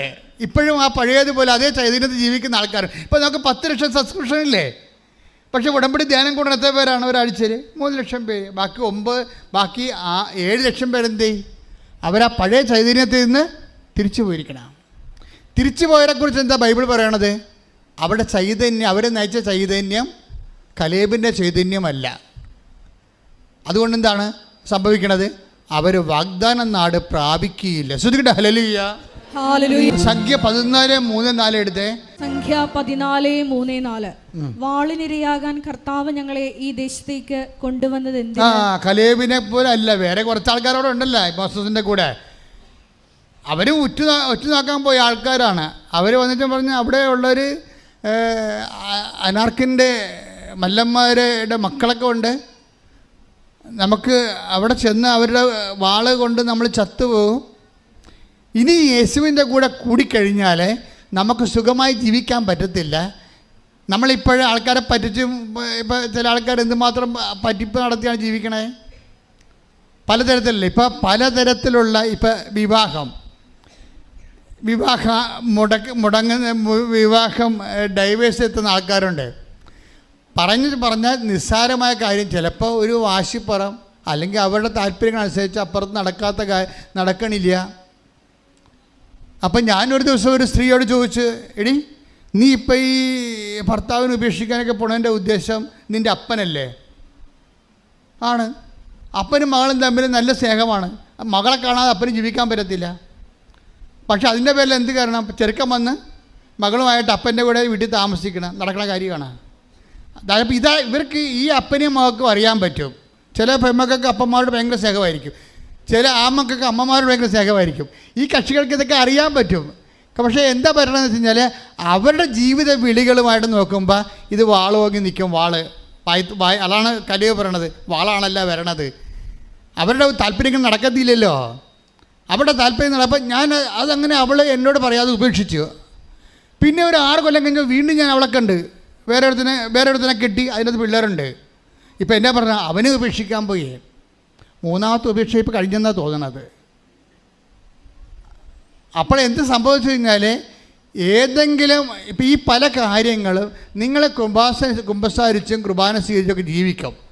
പക്ഷെ നിങ്ങൾ തട്ടിപ്പുകാരാ, ദൈവത്തിന് നിരക്കാത്ത ആൾക്കാരാ. ദൈവത്തിൻ്റെ വചനങ്ങളല്ല നിങ്ങളെ നയിക്കണത്, നിങ്ങളുടെ ശാരീരികമായ അഭിരുചികളാണ് നയിക്കുന്നത്. അത് ജഡത്തിൻ്റെ ആത്മാക്കളാണ്. ജഡത്തിൻ്റെ ആത്മാക്കൾ തിരിച്ചു പോകും ഇന്നല്ലെങ്കിൽ നാളെ. അവരിനി ഉണ്ടായാൽ തന്നെ അവിടെ ഉണ്ടാകത്തില്ല, അവർ പോയിക്കണം. അവരുണ്ടായിട്ട് നമ്മങ്ങനെ ബോഡി പ്രസൻസ് ഉണ്ടെന്നേ ഉള്ളൂ, അവിടെ മനസ്സ് ദൈവത്തിന് നകലയാണ്. അത് ഈശോ പറയുന്നുണ്ട്, നിങ്ങളുടെ ഹൃദയം ഇതിന് നകലയാണെന്ന്. ശ്രുതികട ഹല്ലേലൂയ. Take the bed of God. ശ്രുതികട ഹല്ലേലൂയ. മത്തായി 15:8. മത്തായി 15:8. ഈ ജനം അധരം കൊണ്ട് എന്നെ ബഹുമാനിക്കുന്നു. പറഞ്ഞ ഈ ജനം അധരം കൊണ്ട് എന്നെ ബഹുമാനിക്കുന്നു. എന്നാൽ അവരുടെ ഹൃദയം എന്നിൽ നിന്ന് വളരെ അകലെയാണ്. തിരിച്ചുപോയി. ആ ബോഡി ഇവിടെ ഉണ്ട്, പക്ഷെ മനസ്സും ആത്മാവും ഇവിടെ ഇല്ല, തിരിച്ചുപോയി. അതാണ് വിഷയം. തിരിച്ചുപോക്കുകാരെ ഇങ്ങനെ തിരിച്ചു പോകുന്ന ആൾക്കാരെ സംബന്ധിച്ചിടത്തോളം ദൈവം കലേബിനെ ഉയർത്തിക്കിട്ട് പറയും, ഇത് പൂർണ്ണമായിട്ട് അനുസരിക്കണമാണ്. ഇവൻ്റെ ആത്മ വ്യത്യസ്തമാണ്, ഇവൻ പൂർണ്ണമായി എന്നെ അനുഗമിക്കുന്നു. മറ്റേതെന്താണ്? തിരിച്ചു പോയിരിക്കുന്നു. കലേബാണ്, കലേബിൻ്റെ എതിരായിട്ടുള്ള ആൾക്കാരാണ്. അവരെന്താ പറയണത്? അവിടെ ഇവിടെ നിന്ന് കഴിഞ്ഞാൽ കർത്താവിൻ്റെ കൂടെ നിന്ന് നഷ്ടങ്ങളുണ്ടാകും. ലോകത്തിൻ്റെ നഷ്ടങ്ങളെക്കുറിച്ച് അവർ പറയണത്. അതുകൊണ്ട് എന്താ പറയണത്? സംഖ്യ 14:3-4 എടുത്ത് വായിച്ചോളൂ. വാളിന് ഇരയാകാൻ കർത്താവ് ഞങ്ങളെ ഈ ദേശത്തേക്ക് കൊണ്ടുവന്നത് എന്തിന്? ഞങ്ങളുടെ ഭാര്യമാരും കുഞ്ഞുങ്ങളും ശത്രുക്കൾക്ക് ഇരയായി തീരുമല്ലോ. ഈജിപ്തിലേക്ക് തിരികെ പോകുന്നതല്ലേ നല്ലത്? ഇതാണ് സംഭവം. ഉടമ്പടി എടുത്തതിന് ശേഷം, കാര്യം കണ്ടതിന് ശേഷം തിരിച്ചു പോകുന്നതല്ലേ നല്ലത്. അതാ വിഷയം. ഇങ്ങനെ തിരികെ പോകുന്ന ആത്മാവിനെ കുറിച്ചാണ് പറയണത്. കലേബിനെ ഉയർത്തണതിൻ്റെ കാര്യം അതാണ്. എന്താ പറഞ്ഞത്? കലേബിനെ നയിച്ച ചൈതന്യം വ്യത്യസ്തമാണ്. എന്താണ്? അവനെന്നെ പൂർണ്ണമായി അനുഗമിച്ചിരിക്കുന്നു. മറ്റുള്ളവർ കാര്യം കാണാൻ വേണ്ടി മാത്രം എന്നെ അനുഗമിക്കുകയും പിന്നെ അവർ തിരിച്ചു പോവുകയും ചെയ്തു. പ്രാർത്ഥിക്കുക, കർത്താവായ ദൈവമേ, തിരിച്ചു പോകാത്ത കാലേബിനെ പോലെ പൂർണ്ണമായി നിത്യത വരെ നിന്നെ അനുഗമിക്കുന്ന അങ്ങയുടെ ആത്മാവിനാൽ എന്നെ ആകർഷിക്കണമേ, അഭിഷേകം ചെയ്യണമേ. ഈ തിരിച്ചുപോക്കുകാർ ശ്രദ്ധിക്കേണ്ട കാര്യം വെച്ചാൽ ബൈബിളിൽ ഇതിൻ്റെ ഒരു രീതികളുണ്ട് ശരിക്കും പറഞ്ഞാൽ. ഞാൻ ഈ ദിവസങ്ങളിൽ ചുമ്മാ ഇങ്ങനെ കർത്താവിൻ്റെ വചനം ഞാൻ എപ്പോഴും ഇങ്ങനെ ചോദിച്ചുകൊണ്ടിരിക്കും. ജനങ്ങൾ വരുന്നല്ലോ, എന്താണ് പറയേണ്ടതെന്ന് ചോദിക്കും. അല്ലെങ്കിൽ ഞാൻ ബുദ്ധിപരമായി ആലോചിച്ചൊന്നും പറയത്തില്ല. ഞാൻ നിങ്ങൾ ഇന്ന് പറഞ്ഞു കഴിഞ്ഞാൽ നാളെ ഇത് അപ്പ് ചെയ്യും, തിങ്കളാഴ്ച ചൊവ്വാഴ്ച അപ്പ് ചെയ്ത് കഴിഞ്ഞാൽ പിന്നെ ഇത് പറഞ്ഞു കഴിഞ്ഞാൽ സമയം മുതൽ കർത്താവിൻ്റെ പുറകെ ഞാൻ നടക്കും. അടുത്ത ദിവസം എന്താ ജനങ്ങളോട് പറയാൻ നീ ഉദ്ദേശിക്കണത്? കാര്യം ഞാൻ ദൈവം പറയാത്ത ഒരു കാര്യം ഞാൻ ഇവിടെ നിങ്ങളോട് പറഞ്ഞിട്ടില്ല. അടുത്ത ദിവസം എന്താ പറയാൻ ഉദ്ദേശിക്കണമെന്ന് വെച്ചപ്പോഴാണ് കർത്താവ് ഇന്ന് പറയാൻ വേണ്ടി തന്നൊരു വചനമുണ്ട്. അതെന്ന് വെച്ച് കഴിഞ്ഞാൽ കർത്താവ് പറഞ്ഞ ഇതാണ്, അതായത് നിനക്ക് വേണമെങ്കിൽ നിൻ്റെ കാര്യം നടത്തിയെടുക്കാം എൻ്റെ അടുത്ത് വരാതെ തന്നെ. നിൻ്റെ കാര്യങ്ങൾ എൻ്റെ അടുത്ത് കൊണ്ടുവരാം, അത് നടത്തിയെടുക്കാൻ പറ്റും. പക്ഷെ നിനക്ക് എൻ്റെ അടുത്ത് വരാൻ പറ്റത്തില്ല. ഇങ്ങനെ ഒരു ജാതി ഉടമ്പടി രൂപപ്പെട്ട് വരുന്നുണ്ട്. അതറിയണമെങ്കിൽ മർക്കോസിന്റെ 2:4 എടുത്ത് ശ്രുതിക്കട്ടെ. ഹല്ലേലൂയ ഹല്ലേലൂയ ഹല്ലേലൂയ ഹല്ലേലൂയ ഹല്ലേലൂയ യേശുവേ നന്ദി. ഹല്ലേലൂയ ഹല്ലേലൂയ ഹല്ലേലൂയ. മർക്കോസ് 2:4 ജനക്കൂട്ടം നിമിത്തം അവന്റെ അടുത്തെത്താൻ അവർക്ക് കഴിഞ്ഞില്ല. Price the Lord. ഇതെന്താ സംഭവം എന്നറിയാവോ? എന്താ സംഭവം? കർത്താവ് കഫർനാമിൽ ഒരു വീട്ടിലിരിക്കുമ്പോഴേ ജനക്കൂട്ടം മുഴുവനും വീട് വളഞ്ഞ് പൊതിഞ്ഞ് നിൽക്കും. അപ്പോഴേ ഒരു തളവായ രോഗിയും കൊണ്ട് കുറേ ആൾക്കാർ വരും ഇല്ലേ? അപ്പോൾ വാദിക്കാൻ വരുമ്പോൾ ജനക്കൂട്ടം മാറിക്കൊടുക്കുക ഇല്ല, ഞങ്ങൾ അതിനു വേണ്ടി തന്നെ നിൽക്കണമെന്ന് പറഞ്ഞിട്ട് മുട്ടുകൈ കൊണ്ട് ഇടിച്ച് അവർ ഓടിക്കും. അവരെന്നാ ചെയ്ത് സൈഡിൽ കൂടി, ഈ ഇസ്രായേലിൻ്റെ വീടല്ലേ, ഈ ചത്രം പോലെ ഇരിക്കും, സൈഡിൽ കൂടി ചെറിയ സ്റ്റെയർകേസുണ്ട്. അപ്പോൾ സൈഡിൽ കൂടെ കയറി മുകളിൽ ചെന്നിട്ട് കട്ടിലെ പൊക്കി ഈ മനുഷ്യനെ തട്ടിയാണ്. അവിടെ നമ്മുടെ മേൽക്കൂര പോലെ അല്ല, തട്ടി മാറ്റിയിട്ട് താഴേക്ക് ഇയാളെ 4 കാല് കയറെ പിടിച്ച് താഴേക്ക് ഇറക്കും. അപ്പം മേൽക്കൂര മാറ്റിയിട്ട് താഴേക്ക് അവർ ഇറക്കി കൊടുക്കുകയാണ്. ആ സംഭവമാണ് ഈ മർക്കോസ് പറയണത്. മത്തായി 2:4 പറയണത് എന്താണ്? ഒന്ന് പറഞ്ഞാൽ ജനക്കൂട്ടം നിമിത്തം അവൻ്റെ അടുത്തെത്താൻ അവർക്ക് കഴിഞ്ഞില്ല. പക്ഷേ 4:5 എന്താ പറയുന്നത് നോക്കിയേ, വായിച്ചോളൂ. അവരുടെ വിശ്വാസം കണ്ട് യേശു തളർവാദ രോഗിയോട് പറഞ്ഞു, മകനെ, നിന്റെ പാപങ്ങൾ ക്ഷമിക്കപ്പെട്ടിരിക്കുന്നു. കർത്താവ് മേലോട്ട് നോക്കുമ്പോൾ പെരയുടെ തട്ടി മാറിക്കൊണ്ടിരിക്കുകയാണ്. എന്നിട്ടൊരു കട്ടിലിറങ്ങി വരികയാണ്. ചുറ്റും നിലക്കൂട്ടങ്ങൾ നടക്കി ഈശോ ഇരിക്കുകയാണ്. അപ്പോഴേ അവരുടെ വിശ്വാസം കണ്ട്, ആരുടെയാണ്?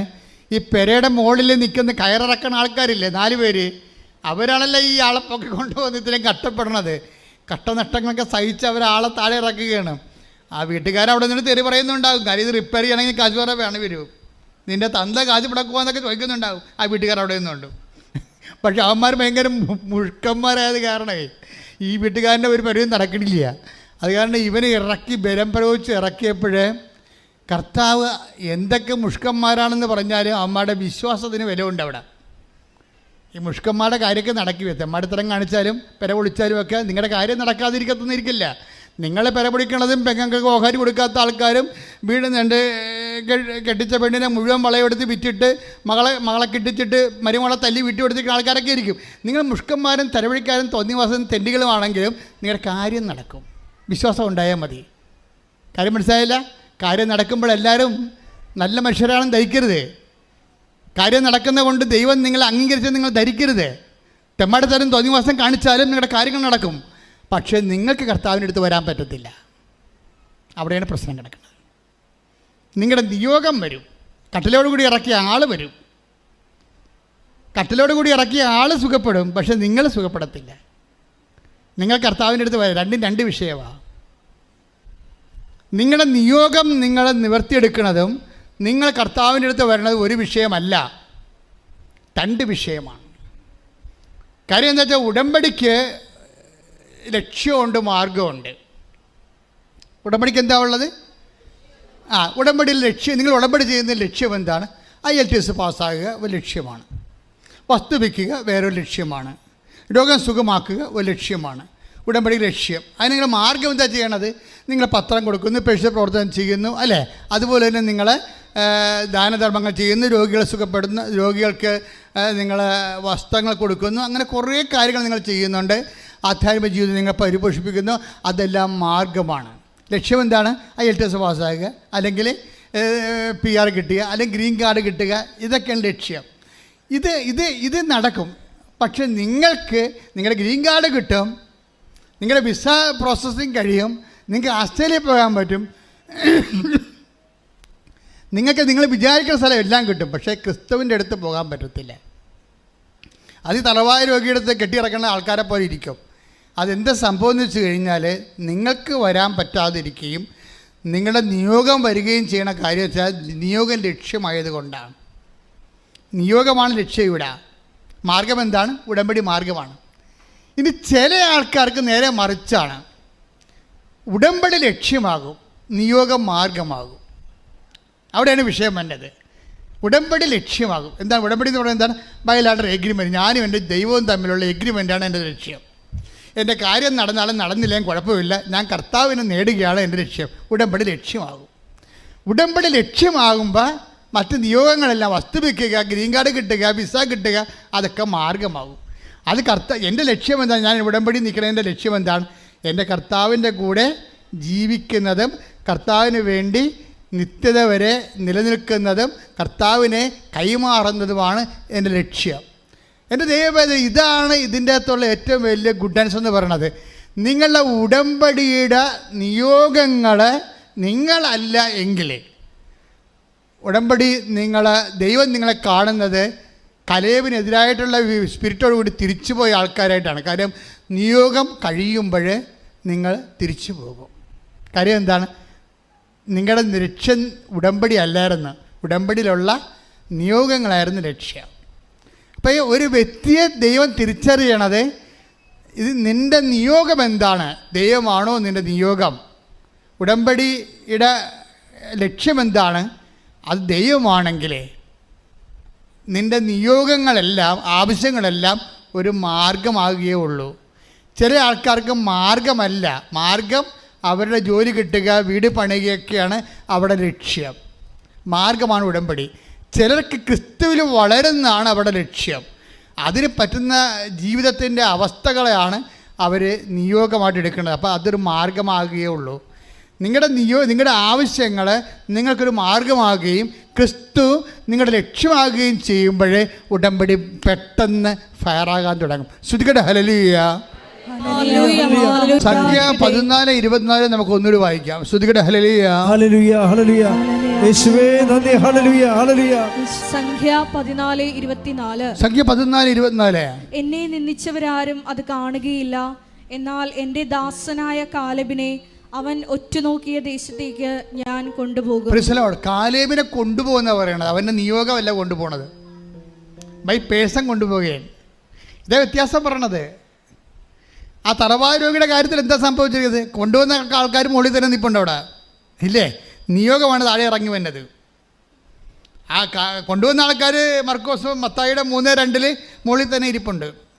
അവന്മാർ മുഷ്കുള്ളവന്മാരും തണ്ട് രോഗികളൊക്കെയാണ്. വീട്ടുകാരനായിട്ട് തെറിയും പറഞ്ഞവിടെ നിൽക്കുക, മുകളിൽ അവിടെ നിൽക്കുള്ളൂ, ഒരു കുഴപ്പമില്ല. അവന് നിയോഗം നടക്കാനുണ്ട്, പക്ഷെ അവന് കർത്താവിൻ്റെ അടുത്ത് വരാൻ പറ്റത്തില്ല. ഇതാണ് നിങ്ങൾക്ക് ചില ആൾക്കാർക്ക് സംഭവിച്ചതാണ്. നിങ്ങളുടെ നിയോഗം നടക്കുന്നതോടെ നിങ്ങൾക്ക് വരാൻ പറ്റില്ല. അതാ പറഞ്ഞ കലേബിനെ അവൻ ഒറ്റുനോക്കിയ സ്ഥലത്തേക്ക് ഞാൻ കൊണ്ടുപോകും. കലേബിനെ കൊണ്ടുപോകുന്നവൻ അവൻ്റെ നിയോഗം കൊണ്ടുപോകുന്നല്ല പറയണത്. യഥാർത്ഥത്തിൽ വേണ്ടത് എന്താണ്? നമ്മളും പോകണം, നമ്മുടെ നിയോഗം കർത്താവിൻ്റെ അടുത്ത് പോകണം. മനസ്സിലായില്ലേ? നമ്മുടെ നിയോഗം മാത്രം പോരാ. നിങ്ങളുടെ മകളെ കാനഡയിൽ വിട്ടാൽ മാത്രം പോരാ, നിങ്ങൾ കർത്താവിൻ്റെ അടുത്ത് ചെല്ലണം. അതാണ് വിഷയം പറയണത്. മകളെ കാനഡയിൽ വിട്ടാലും ഓസ്ട്രേലിയ വിട്ടാലും നിങ്ങൾ കർത്താവിൻ്റെ അടുത്ത് ചെല്ലുന്നില്ലെങ്കിൽ അവസ്ഥ എന്താണ്? ഈ മുട്ടാളന്മാർക്ക് സംഭവിച്ചവരിക്കും. കണ്ടവൻ്റെ വില വിളിക്കാവുന്നല്ലാതെ വേറെ പരിപാടി നടക്കത്തില്ല. അവർക്ക് കർത്താവിൻ്റെ അടുത്ത് വരാൻ പറ്റണില്ല. വിശ്വാസമുണ്ടവർക്ക്, പക്ഷേ വിശ്വാസമുള്ള എല്ലാവർക്കും അവരുടെ നിയോഗം നിറവേറും, പക്ഷേ കർത്താവിൻ്റെ അടുത്ത് വരാൻ പറ്റത്തില്ല. വിശ്വാസത്തിന് അങ്ങനെ ഒരു പരിമിതി ഉണ്ട്. വിശ്വാസം കൊണ്ട് മാത്രമല്ല എല്ലാം. വിശ്വാസത്തിന് അടുത്ത കഷ്ടനഷ്ടങ്ങൾ സഹിക്കണം. ആനുകൂല്യങ്ങളില്ലാത്തപ്പോഴും ദൈവത്തെ ഏറ്റവും വലിയ ആനുകൂല്യമായി കണ്ടുകൊണ്ട് ഉടമ്പടി ലക്ഷ്യം ദൈവമാണെന്ന് കരുതണം. ശ്രദ്ധിക്കട്ടെ. യോഹന്നാൻ 12:26. യോഹന്നാൻ 12:26. എന്നെ ശുശ്രൂഷിക്കാൻ ആഗ്രഹിക്കുന്നവൻ എന്നെ അനുഗമിക്കട്ടെ. എന്നെ ശുശ്രൂഷിക്കാൻ ആഗ്രഹിക്കുന്നവൻ എന്നെ അനുഗമിക്കട്ടെ. അപ്പോൾ ഞാൻ ആയിരിക്കുന്നിടത്ത് എൻ്റെ ശുശ്രൂഷകനുമായിരിക്കും. എന്നെ ശുശ്രൂഷിക്കുന്നവനെ പിതാവ് ബഹുമാനിക്കും. Price the Lord. ഞാൻ ആയിരിക്കുന്നിടത്ത് എൻ്റെ ശുശ്രൂഷകനും ആയിരിക്കും. ഇതാണ് കർത്താവിൻ്റെ ഒരു മൈൻഡ് സെറ്റ്. ആ വചനം ഒന്നിന് വായിച്ചേ. യോഹന്നാൻ 12:26. എന്നെ ശുശ്രൂഷിക്കാൻ ആഗ്രഹിക്കുന്നവൻ എന്നെ അനുഗമിക്കട്ടെ.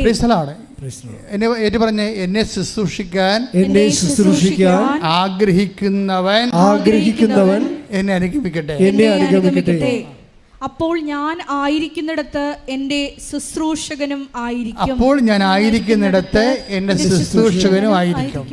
എന്നെ ശുശ്രൂഷിക്കുന്നവനെ പിതാവ് ബഹുമാനിക്കും. ഇതാണ് ഈശോയുടെ ഒരു മൈൻഡ് സെറ്റ്. എന്താണ്? എന്നെ ശുശ്രൂഷിക്കാൻ ആഗ്രഹിക്കുന്നവനാണ് ഈശോനെ അനുഗമിക്കേണ്ടത്. അല്ലെങ്കിൽ അതാണ് കാലേബിൻ്റെത്. കാലേബ് അന്ത്യം വരെയാണ് അവനെ നയിച്ച അരുവി വ്യത്യസ്തമാണെന്ന് പറയണത്. ചില ആൾക്കാർ നിയോഗം സാധിച്ച് കഴിയുമ്പോൾ അവർ സ്കൂട്ടാകും, വണ്ടി വിട്ട് പോകും. അതാണ് പ്രശ്നം. അവർ നിയോഗം സാധിച്ച് കഴിയുമ്പോൾ ഗുഡ് ബൈ പറയും. അവർ ഗുഡ് ബൈ പറയുമെന്ന് കർത്താവിന് അറിയാം. എന്നാൽ ഈ ഭൂമിയിലുള്ള കാര്യമല്ല, ചാകാതെ കിടക്കണമെന്ന് വിചാരിച്ചുകൊണ്ട് കർത്താവ് വെള്ളം കോരി ഒഴിക്കണതിനാണ്. ചാകാൻ പോകുന്നവർക്ക് നമ്മൾ വെള്ളം കൊടുക്കുമല്ല, അത്രയുള്ള ഉദ്ദേശിക്കുന്നത്. പക്ഷെ കർത്താവിൻ്റെ ഉദ്ദേശം അതല്ല. ഞാൻ ആയിരിക്കുന്നിടത്ത് എൻ്റെ ശുശ്രൂഷകനും ആയിരിക്കും. അതാണ് നിത്യത വരെ നീ കർത്താവിൻ്റെ കൂടെ ഉണ്ടാകണമെന്നാണ് ഈശോ ആഗ്രഹിക്കുന്നത്. അതിനാണ് നിന്റെ നിയോഗം നിനക്ക് ചവിട്ടുപടിയായിട്ട് തരണത്. നിൻ്റെ നിയോഗങ്ങൾ നിത്യതയിലേക്കുള്ള നിൻ്റെ ചവിട്ടുപടി കർത്താവിലേക്ക് കയറി നിത്യത വരെ പോകുന്നു. അങ്ങനെ നിന്നെ അവൻ്റെ സ്നേഹിതനായിരിക്കുകയും നിത്യതയിൽ അവനായിരിക്കുന്നിടത്ത് നിൻ്റെ നിയോഗങ്ങളെ പ്രതി, അത് കഴിഞ്ഞുള്ള നിൻ്റെ വിശ്വാസത്തെയും ദൈവസഹത്തെയും സുവിശേഷ സാക്ഷ്യജീവിതത്തെയും പ്രതി നീയും കർത്താവിൻ്റെ കൂടെ ആയിരിക്കുന്നത്. ശ്രദ്ധിക്കട്ടെ, കൈയടിച്ച് ശ്രദ്ധിക്കട്ടെ. നിത്യതയെ സ്നേഹിച്ചാൽ ബാക്കി എല്ലാ നിയോഗങ്ങളും ചേർത്ത് തരും. പിന്നെ ചില നിൻ്റെ നിയോഗങ്ങൾ നടക്കത്തില്ല കേട്ടോ, ഉറപ്പായിട്ട് നടക്കത്തില്ല. അതെന്താ കാര്യം വെച്ച് കഴിഞ്ഞാൽ ദൈവമാണ് ഈ നിയോഗത്തെ എടുക്കുന്നത്, പിശാചല്ല. ദൈവം എടുക്കണം. കാരണം ദൈവം നോക്കും നിത്യതയ്ക്ക് വല്ല കളങ്കവും വരുക ഇത് നിനക്ക് തന്നാൽ നിൻ്റെ നിത്യത അപകടപ്പെട്ടു പോകുമെന്ന് നോക്കിയാൽ, നിത്യമായിട്ട് ദൈവത്തിൻ്റെ കൂടെ നീ ഉണ്ടാവത്തില്ല, ഈ അനുഗ്രഹം നിനക്ക് തന്നാൽ എന്ന് ദൈവത്തിന് തോന്നിയാൽ അത് വിത്ത് ഹീൽഡാകാൻ സാധ്യതയുണ്ട്. ചില ആൾക്കാരുടെ റിസൾട്ട് വിത്ത് ഹീൽഡല്ലേ, അതുപോലെ വിത്ത് ഹീൽഡാവും. അപ്പോൾ എന്താ സംഭവിക്കണമെന്ന് വെച്ച് കഴിഞ്ഞാൽ എവിടെയെങ്കിലും ഒരു തടസ്സം വന്നു കഴിഞ്ഞാൽ നീ അത് റെക്ടിഫൈ ചെയ്യേണ്ടത്, അത് റിപ്പയർ ചെയ്യേണ്ടത്, നിൻ്റെ ഈ നിയോഗങ്ങളുടെ തടസ്സങ്ങൾ നീ റിപ്പയർ ചെയ്യേണ്ടത് ഉടമ്പടിയുടെ വർക്ക്ഷോപ്പ് റിപ്പയറിംഗ് എന്ന് പറയണത് നിത്യതയുടെ സോഫ്റ്റ്വെയർ ഉപയോഗിച്ചാണ് ചെയ്യേണ്ടത്. അല്ല നീ പോയി ഉടനെ ഞാൻ കുമ്പസാരിക്കാത്ത കൊണ്ടായിരിക്കും ചിലപ്പോൾ ദൈവം എനിക്ക് IELTS ഞാൻ പിന്നെയും ഹിയറിംഗ് തോറ്റതെന്നൊക്കെ പറയരുത്. നീ ഉടമ്പടിയുടെ വർക്ക്ഷോപ്പിലേക്ക് കയറുമ്പോൾ അത് റിപ്പയർ ചെയ്യേണ്ടത് നിത്യതയുടെ സോഫ്റ്റ്വെയർ ഉപയോഗിച്ചുകൊണ്ടാണ്. എന്താണ് കാര്യം? നിത്യതയെക്കുറിച്ചുള്ള നിൻ്റെ കൺസെപ്റ്റ് എന്താണ്? നീ നിൻ്റെ നിയോഗത്തെക്കാൾ ഉപരി നിത്യത സ്നേഹിക്കുന്നുണ്ടോ?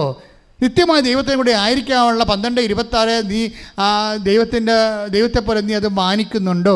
അതും നിനക്ക് മിനിമം പരിപാടി മാത്രമേ ഉള്ളൂ. ഇത് കമ്പം കഴിയുമ്പോൾ കാറ്റുമതി നിൻ്റെ വഴിക്ക് പോകാൻ ഉദ്ദേശിക്കുകയാണോ? ദൈവത്തെ മാറ്റി നിർത്തിക്കൊണ്ട് നിൻ്റെ സ്വകാര്യമായ ലൗകികമായ ജഡികമായ കാര്യങ്ങൾ നേടിയെടുക്കുന്നതിന് മാത്രം ദൈവത്തെ നീ കരുവാക്കുകയാണോ? ഉടമ്പടി റിപ്പയർ ചെയ്യേണ്ടത്. നിൻ്റെ നിയോഗങ്ങൾ നടക്കുന്നില്ല, താമസിക്കുന്നുണ്ടെങ്കിൽ ഉടമ്പടി നീ റിപ്പയർ ചെയ്യേണ്ടി വരും. ആ റിപ്പയർ ചെയ്യേണ്ടത് നീ ഉടനെ പോലും ഞാൻ പത്രം കൊടുക്കാത്ത കൊണ്ടായിരിക്കും, എന്നാൽ പത്രം കൊടുത്തേക്കാം. ഇപ്പം അതിൻ്റെ പേരിൽ ഒരു പുരുവാരുണ്ടായിരുന്നു വേണ്ട. അങ്ങനെ ചില ആൾക്കാർ പത്രം കൊടുക്കണം. പത്രം വല്ലതും ഉണ്ടായി വീട്ടിൽ. ഞാൻ ചിലപ്പോൾ ഇപ്പോൾ എൻ്റെ കാര്യം ഇപ്പോൾ നടക്കാത്ത വീണ്ടും ഞാൻ തോറ്റേൻ്റെ കാര്യം ചിലപ്പോൾ പത്രം കൊടുക്കാത്ത കൊണ്ടാണ്, ഞാൻ പത്രം കൊടുത്തേക്കാം. അങ്ങനെ നീ ഒരു പ്രേക്ഷിത പ്രവർത്തനയുടെ മിനിമം പ്രോഗ്രാം എടുത്തുകൊണ്ട് ചെറിയ പരിപാടി ഇട്ടുകൊണ്ട് റിപ്പയർ ചെയ്ത് നീ ഉടനെ റിപ്പയർ ചെയ്യേണ്ടത് കർത്താവെ നിത്യമായിട്ട് നിൻ്റെ കൂടെ ആയിരിക്കാനാണ് ഞാൻ ഉടമ്പടി ചെയ്തിരിക്കുന്നത്. എൻ്റെ ഉടമ്പടി നിത്യമാണ്, കാലികമല്ല, അതൊരു പ്രാദേശികമായ വിഷയമല്ല. അതുകൊണ്ട് തന്നെ ഞാൻ നിത്യതയെ, അപ്പോൾ എൻ്റെ പ്രശ്നം നിത്യതയെക്കുറിച്ച് നിനക്ക് കൺസെപ്റ്റ് ഉണ്ടെങ്കിൽ ഉടമ്പടി, ചില ആൾക്കാരുണ്ട് ഉടമ്പടിയുടെ തിരി അവരുടെ തീർന്നു പോകും. പിന്നെ അവരിവിടെ വരികയൊന്നുമില്ല. ആരെങ്കിലും വിട്ട് ഉടമ്പടി തിരി മേടിപ്പിക്കാൻ നോക്കും. സൂത്രക്കാരുണ്ടല്ല, ഉടമ്പടി സൂത്രക്കാർ എന്തെല്ലാം തരം സൂത്രക്കാരാണ് ഉള്ളതെന്നറിയോ? അവിടെ ഉടമ്പടി തിരി തീർന്നു പോയി. അപ്പോൾ ആരെങ്കിലും പിടിച്ച് നിങ്ങൾ കൃപാസനത്തിൽ പോകണം, എന്നാൽ എൻ്റെ ഉടമ്പടി തിരിയും മേടിച്ചിട്ട് പോയാൽ കിട്ടുമോ? ഇവിടുന്ന് കിട്ടത്തില്ല. നിങ്ങളെവിടുന്ന് ഉടമ്പടി തൈലം ചോദിച്ചാൽ കിട്ടുമോ? ഇല്ല. ഞങ്ങൾക്കറിയാം ഇത് ഈ ഉടമ്പടി തൈലം തരണം 90 ദിവസത്തേക്കാണ്. അപ്പോൾ ഒരു തുള്ളി അരത്തുള്ളി ഉപയോഗിക്കാൻ പാടുള്ളൊരു ദിവസം. അപ്പോഴാ അവിടെ ഞങ്ങൾ നോക്കും, ഇത് എന്നാണ് ഉടമ്പടി തൈലം എന്നാ ഇഷ്യൂ ചെയ്തതെന്ന് നോക്കും. നിങ്ങൾക്കറിയാലോ, ഇവിടെ ഏറ്റവും കൂടുതൽ ഇടിയുണ്ടാക്കുന്ന ആൾക്കാർ എന്തിനാണ്? ഉടമ്പടി തൈലത്തിനാണ്. കാര്യം അതല്ലേ വർക്കൗട്ട് ചെയ്യും. ഇപ്പം തന്നെ ഈ പറഞ്ഞില്ലേ, ഇപ്പോൾ ഈ അനിലിൻ്റെ ഒരു മകളുടെ പ്രശ്നം എന്താണ്? ആ ഒരു കുഞ്ഞിൻ്റെ പ്രശ്നം മറ്റേ കുഞ്ഞിൻ്റെ പ്രശ്നമല്ല, തലയുടെ 2 ചെവിയും സുഖപ്പെട്ടതല്ല, വേറൊരു കൊച്ചുണ്ട് അവന്. അത് എപ്പോഴും കിടന്നു പോകണ കൊച്ചാണ്, അതിന് മരുന്നില്ല. അപ്പോൾ അവനെന്താ ചെയ്ത്? അവൻ ഉടമ്പടി തൈലം കൊണ്ടുപോയി അവളുടെ അടിവയറ്റ്, ആ കുഞ്ഞിൻ്റെ അടിവയറ്റിലൊരു കുരിശിട്ട്. അപ്പം സ്റ്റോപ്പായി സംഭവം, അപ്പം സ്റ്റോപ്പായി. അപ്പോൾ ഇങ്ങനെ അനുഭവങ്ങൾ കണ്ടാണ് അവർ വളരണത്. പക്ഷേ അത് കാരണം ഉടമ്പടി തൈലത്തിന് ഇവിടെ ഇടിയാണ്. പക്ഷെ ഞങ്ങൾക്ക് വേണമെങ്കിൽ ഇത് കെട്ടുകണക്കിന് കൊടുക്കാം, കാശ് മേടിക്കാനുള്ള ഉദ്ദേശമാണെങ്കിൽ കൊടുക്കാൻ പറ്റും. കിട്ടുമോ? കിട്ടത്തില്ല. ആ പേപ്പർ നോക്കിയിട്ട് നിങ്ങൾ ഉടമ്പടി റെഗുലർ ആണെന്ന് നോക്കും. ആദ്യം നിങ്ങൾ പേപ്പർ നോക്കുമ്പോൾ അറിയാമല്ലോ ഉടമ്പടിയിലാണോ ജീവിക്കണമെന്ന് അറിയാൻ പറ്റുമല്ലോ. അത് ഉടമ്പടി തൈലത്തിന് വേണ്ടി മാത്രം ആരെങ്കിലും പറഞ്ഞു വിട്ടിരിക്കണമെന്ന് അറിയാൻ പറ്റും. എന്നിട്ട് അവിടെ കള്ളത്തരമൊക്കെ നടക്കുന്നുണ്ടായിരുന്നു. ഈ കൃപാസനത്തിൽ തന്നെ ചില ഊളകളുണ്ട്, ബുദ്ധി പോലും ഇല്ലാത്ത, അതായത് കാര്യം ഇപ്പോഴും മനസ്സിലാക്കാത്ത ആൾക്കാരുണ്ട്. അവരാരെങ്കിലും നിലവിളിച്ച് കഴിയുമ്പോൾ കൊടുക്കും, ഒരു തിരി കൊടുക്ക്, ഒരു തിടപ്പത്തിൽ കൊടുക്കുക. ഞാൻ എല്ലാத்தைയും ചവിട്ടിക്കറി അവിടെ ചെന്ന് വെച്ചു, എല്ലാത്തിനും. കാര്യം എനിക്കറിയാം, അമ്മ എന്നെയല്ലേ ഏൽപ്പിച്ചിരിക്കണത്, ഈ വായി നോക്കളൊന്നും ഏൽപ്പിച്ചിട്ടില്ലല്ലേ. അപ്പോൾ എനിക്ക് പറയും, കാര്യം ഉടമ്പടിയുടെ കാര്യങ്ങൾ അറിയാതെ ചിലപ്പോൾ പുതിയ സ്റ്റാഫ് ഉണ്ടാവും, ബുദ്ധിബോധം അറിയാமல் എടുത്തു കൊടുക്കുക. അങ്ങനെ കൊടുക്കത്തില്ല. അതിൻ്റെ നിയമമെന്ന് പറയണത് ആ ഉടമ്പടി എപ്പോഴാണ് തീരണത്, ഉടമ്പടി വൃത്തിയായിട്ട് ഉപയോഗിക്കുന്നവർക്കാണ് ഉടമ്പടി തൈലം ഉള്ളത്. അതിൻ്റെ ഒരു തുള്ളിയാണ് ഒരു ദിവസം ഉപയോഗിക്കേണ്ടത്. അതുകൊണ്ടാണ് അങ്ങനെ നിങ്ങൾക്കറിയാം, നെക്കിയാൽ ഇങ്ങനെ ആൾക്കാർ കുടഞ്ഞാൽ പോലും അത് വീഴത്തില്ല, ഇതിനകത്ത് വീഴത്തില്ല. അത് അത്രയും വിലയുള്ള കുപ്പിയിൽ ചേരിക്കുന്നുണ്ട്, തുള്ളിയെ ഇങ്ങനെ കുടഞ്ഞാൽ വീഴത്തുള്ളൂ. എന്നിട്ട് അത് മൊത്തം ഇവിടെ ഒഴിച്ചിട്ടിട്ട് നിങ്ങൾ കാലിക്കുപ്പി അടിച്ച് പോകാതിരിക്കാൻ വേണ്ടിയാണ്. ആ കുടന കണ്ടിട്ടില്ല, ആമ്പായിട്ട് കുടന കണ്ടിട്ടുള്ള ആൾക്കാർ. ഇപ്പം ഞാൻ ചെല്ലും, എന്താ പരിപാടി എന്ന് ചോദിക്കും. അപ്പോൾ ഇത് കുടയുകയാണ്. ഞാൻ 2 തുള്ളിയായിട്ട് ഇടാൻ പറഞ്ഞിരിക്കുന്നത്, 2 തുള്ളി, ബാക്കി മുഴുവൻ നിങ്ങൾക്കുള്ളതാണ്. അതങ്ങനെ കാണുന്ന ആൾക്കാരുണ്ട്. അവർ കൊണ്ടുപോയിട്ട് അവരൊന്ന് തോണ്ടിയാൽ മതി, അപ്പം ദൈവം അവർക്കറിയാം അതിൻ്റെ വില എന്താണെന്ന്. അതനുസരിച്ച് അവർ ജീവിക്കുകയാണ്. ദൈവത്തിനെ മുൻനിർത്തിയാണ്. ക്രിസ്തു നിൻ്റെ കൂടെ ഉണ്ടെങ്കിൽ നിനക്കിതൊന്നും പ്രശ്നമല്ല. ക്രിസ്തു ഇല്ലാതെ ഇങ്ങനെ കുടഞ്ഞിട്ട് കാര്യമില്ല, കൈയുടെ മണി പിടിയാവുന്ന ഒരു കാര്യമില്ല. അപ്പം ക്രിസ്തുവിനെ മാറ്റി നിർത്തിക്കൊണ്ടൊരു പണി നടക്കത്തില്ല. അപ്പം അതുകൊണ്ട് എപ്പോഴും നമ്മൾ സംഭവം ക്രിസ്തുവിനെ മാറ്റുക എന്ന് വെച്ച് കഴിഞ്ഞാൽ ടെമ്പററി പ്രോഗ്രാം അല്ലതാനും, അത് നിത്യത വരെയാണ്. ഞാനുള്ളിടത്ത് എൻ്റെ സ്നേഹിതനും ഉണ്ടായിരിക്കും. അപ്പോൾ ഉടമ്പടി ചില ആൾക്കാരുണ്ട്, അവർ ഉടമ്പടിയുടെ തിരി തീർന്നു പോയാലും അവർ ഉടമ്പടി തന്നെ ജീവിക്കും. ഉപവാസം കറക്റ്റ് ചെയ്യും, രോഗികളെ പോയി കാണും, അതുപോലെ തന്നെ അവരുടെ വിശുദ്ധ ജീവിതം നയിക്കും, ബൈബിൾ വായിക്കും, പത്രങ്ങൾ വാങ്ങിച്ചു കൊടുക്കും. അവിടെ തിരി തീർന്നു പോയെന്നേ ഉള്ളൂ. പക്ഷേ അവരുടെ ബാക്കി എല്ലാ കാര്യങ്ങളും ഉടമ്പടി ജീവിതം തീരത്തില്ല. ചില ആൾക്കാരുടെ ഉടമ്പടി തിരി തീരുമ്പോൾ എല്ലാം തീർന്ന്. അങ്ങനെയാണ് തിരിക്രിസ്ത്യാനി എന്ന് പറഞ്ഞ സാധനം. അത് ഇതിൻ്റെ അകത്തുണ്ട്. ഉടമ്പടി തിരിക്രിസ്ത്യാനിയുണ്ട്. തിരി തീരുമ്പോൾ അവരും തീരും. ചില ആൾക്കാർ തിരി തീർന്നാലും ഉടമ്പടി തുറന്നുകൊണ്ടിരിക്കും. കാര്യം ദൈവമായിട്ടുള്ള ഉടമ്പടിയാണ്, അതൊരു ജീവിതമാണ്. അത് തിരികത്തിക്കൽ ഏർപ്പാട് മാത്രമല്ല എൻ്റെ അടുത്തുള്ളത്, അതൊരു ജീവിതമാണ്. അത് ദൈവത്തിന് അവർക്ക് മാത്രം അറിയാവുന്ന ഒരു സ്നേഹത്തിൻ്റെ പ്രതിബദ്ധതയാണത്. പ്രാർത്ഥിക്കുക, കർത്താവായ ദൈവമേ, ഉടമ്പടി എന്ന ദൈവിക ജീവിതം അമ്മയുടെ മാധ്യസ്ഥത്തിലെ കാലേബിനെ പോലെ പൂർണ്ണമായി അനുഗമിച്ചുകൊണ്ട് സത്യസന്ധമായി സുവിശേഷത്തിൽ സാക്ഷ്യമാകാൻ എന്നെ അഭിഷേകം ചെയ്യണമേ. ശ്രദ്ധിക്കട്ടെ. കഴിഞ്ഞ ദിവസം ജീവൻ കോശി എന്നും പറഞ്ഞ് ഒരു പൈലറ്റിയുടെ സാക്ഷ്യം പറഞ്ഞായിരുന്നു. ആ സാക്ഷ്യത്തിൽ ഒരു കണ്ടന്റ് ഉണ്ട്, അത് നിങ്ങളെ സഹായിക്കുന്നതാണ്.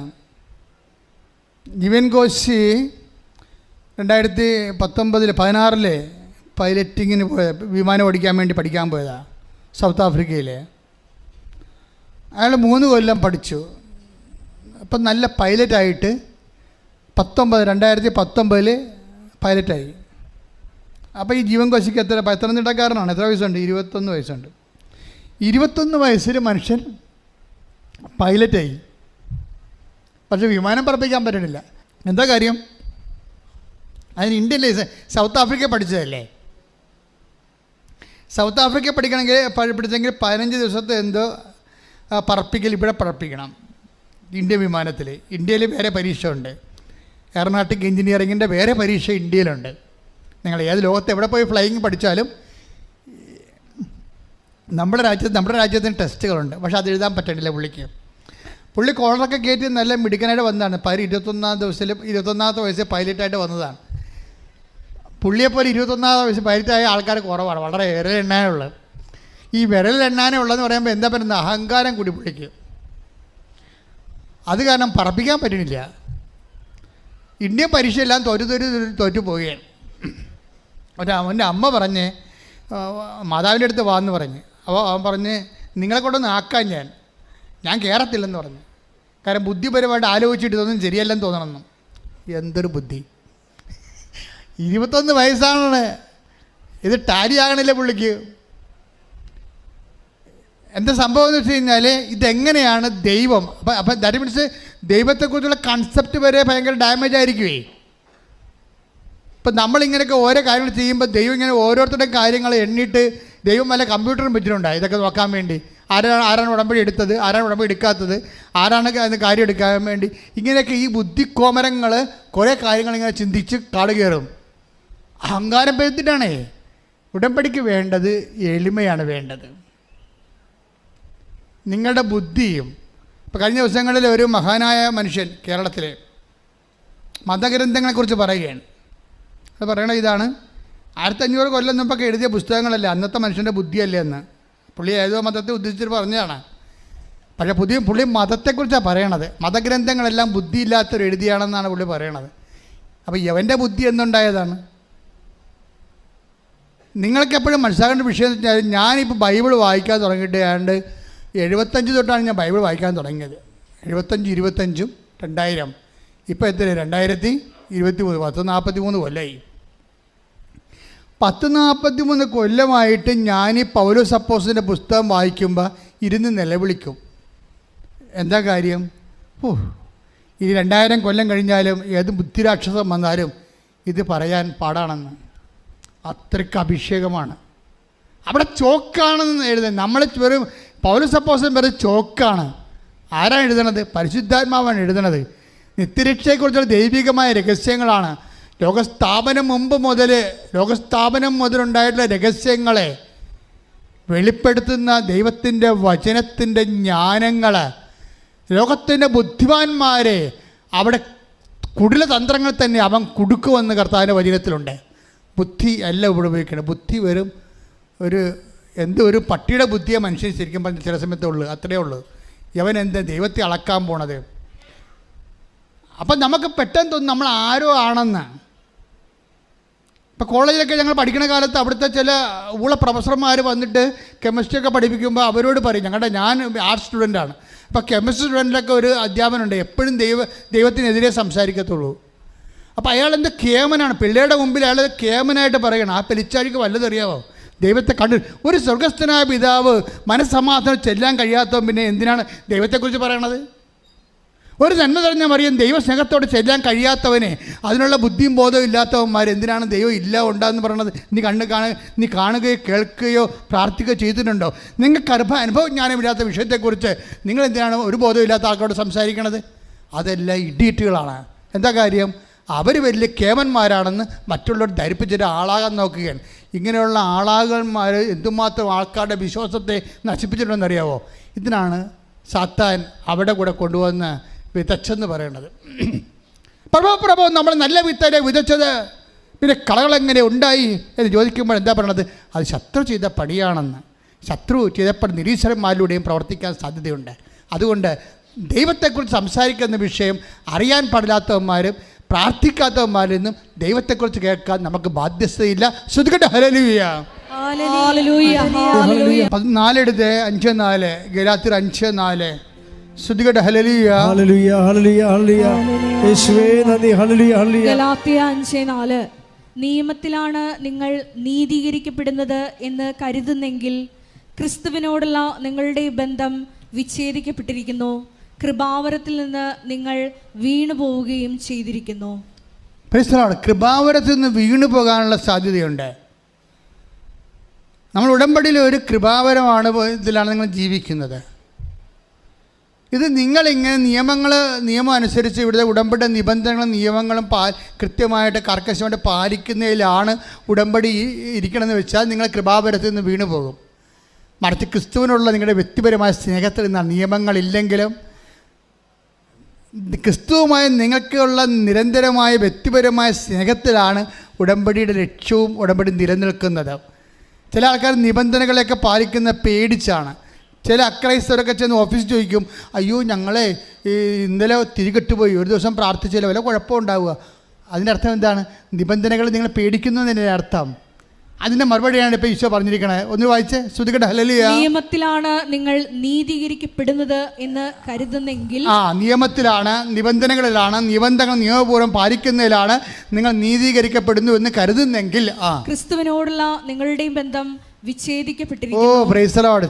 ഡ്രാസ്റ്റിക്. അതായത് ക്രിസ്തുവിനോടുള്ള നിങ്ങളുടെ ബന്ധം വിച്ഛേദിക്കപ്പെടും. അപ്പം നിങ്ങൾ നിയമത്തിൻ്റെ നൂലാമാലകൾ കടിച്ചു തൂങ്ങിയിട്ട് അത് പാലിക്കുന്നതിലാണ് നിങ്ങൾ ലക്ഷ്യം വെക്കണമെന്നുണ്ടെങ്കിൽ ഓട്ടോമാറ്റിക്കായിട്ട് ക്രിസ്തുവിനോടുള്ള ബന്ധം നിങ്ങൾ വിച്ഛേദിക്കപ്പെട്ടിരിക്കുന്നു. വായിച്ചോളൂ. കൃപാവരത്തിൽ നിന്ന് നിങ്ങൾ വീണു പോവുകയും ചെയ്തിരിക്കുന്നു. കൃപാവരത്തിൽ നിങ്ങൾ വീണു പോവുകയും ചെയ്തിരിക്കുന്നു. എൻ്റെ മക്കളെ, അപ്പോൾ എന്താ വിഷയം? ക്രിസ്തുവിനോടുള്ള സ്നേഹത്തിലാണ് നിങ്ങളിതെല്ലാം ചെയ്യേണ്ടത്. മനസ്സിലായില്ലേ? അപ്പോൾ ഇനി ഇൻ കേസ് തീർന്നു പോയാലും ഉപ്പ് തീർന്നു പോയാലും എന്താണ് ഉപ്പ് തീരാത്തത്? എന്താണ്? കർത്താവിനോടുള്ള സ്നേഹവും. ആ സ്നേഹമുള്ളവൻ സ്നേഹത്തിൽ ജീവിക്കും, സ്നേഹത്തിൻ്റെ സുവിശേഷത്തിന് സാക്ഷിയാകും. ഉടമ്പടി തന്നെയാണ് നിലനിൽക്കുന്നത്. ശ്രദ്ധിക്കട്ടെ. ഈ കൃപാവരത്തിൽ നിന്ന് വീണു പോകുന്നവരെ കുറിച്ചാണ് നമ്മൾ സംസാരിച്ചുകൊണ്ടിരിക്കുന്നത്. അവസാനമായിട്ട് സംഖ്യ 14:22 വായിച്ചേ. സംഖ്യ 14:22. ശ്രദ്ധിക്കട്ടെ. ഹല്ലേലൂയ. സംഖ്യ 14:22. എൻ്റെ മഹത്വം ഈജിപ്തിലും മരുഭൂമിയിലും വെച്ച് ഞാൻ ചെയ്ത അടയാളങ്ങളും കണ്ടിട്ടും എന്നെ 10 പ്രാവശ്യം പരീക്ഷിക്കുകയും എൻ്റെ സ്വരം അവഗണിക്കുകയും ചെയ്ത ഈ ജനത്തിൽ ആരും അവരുടെ പിതാക്കന്മാർക്ക് ഞാൻ വാഗ്ദാനം ചെയ്ത ദേശം കാണുകയില്ല. ഇതെന്താ പ്രശ്നം വെച്ചാൽ, നമ്മൾ ദൈവത്തിൻ്റെ അടയാളങ്ങൾ കണ്ട് മറ്റുള്ളവരുടെ സാക്ഷ്യത്തിൽ കണ്ടതാണ്, നമ്മുടെ സാക്ഷ്യത്തിന് അടയാളം കണ്ടതാണ്, ഇല്ലേ? അപ്പോൾ ദൈവത്തിൻ്റെ അടയാളം കണ്ടവരെന്താ ചെയ്യേണ്ടത്? എന്താ പറഞ്ഞിരിക്കണത്? വായിച്ച്. എൻ്റെ മഹത്വവും പറഞ്ഞ്, എൻ്റെ മഹത്വവും അടയാളങ്ങളും കണ്ടിട്ടും എന്നെ പരീക്ഷിക്കുകയും എൻ്റെ സ്വരം അവഗണിക്കുകയും ചെയ്ത ആരും ഞാൻ വാഗ്ദാനം ചെയ്ത ദേശം കാണുകയില്ല. അപ്പൊ ഇടയ്ക്ക് വെച്ച് നമുക്ക് എന്തെങ്കിലും തരത്തിൽ ദൈവത്തിൻ്റെ മഹത്വം കണ്ടവര്, അടയാളം കണ്ടവര്, അടയാളം കേട്ടവര്, പക്ഷേ വചനം പാലിക്കുന്നില്ലവരെ.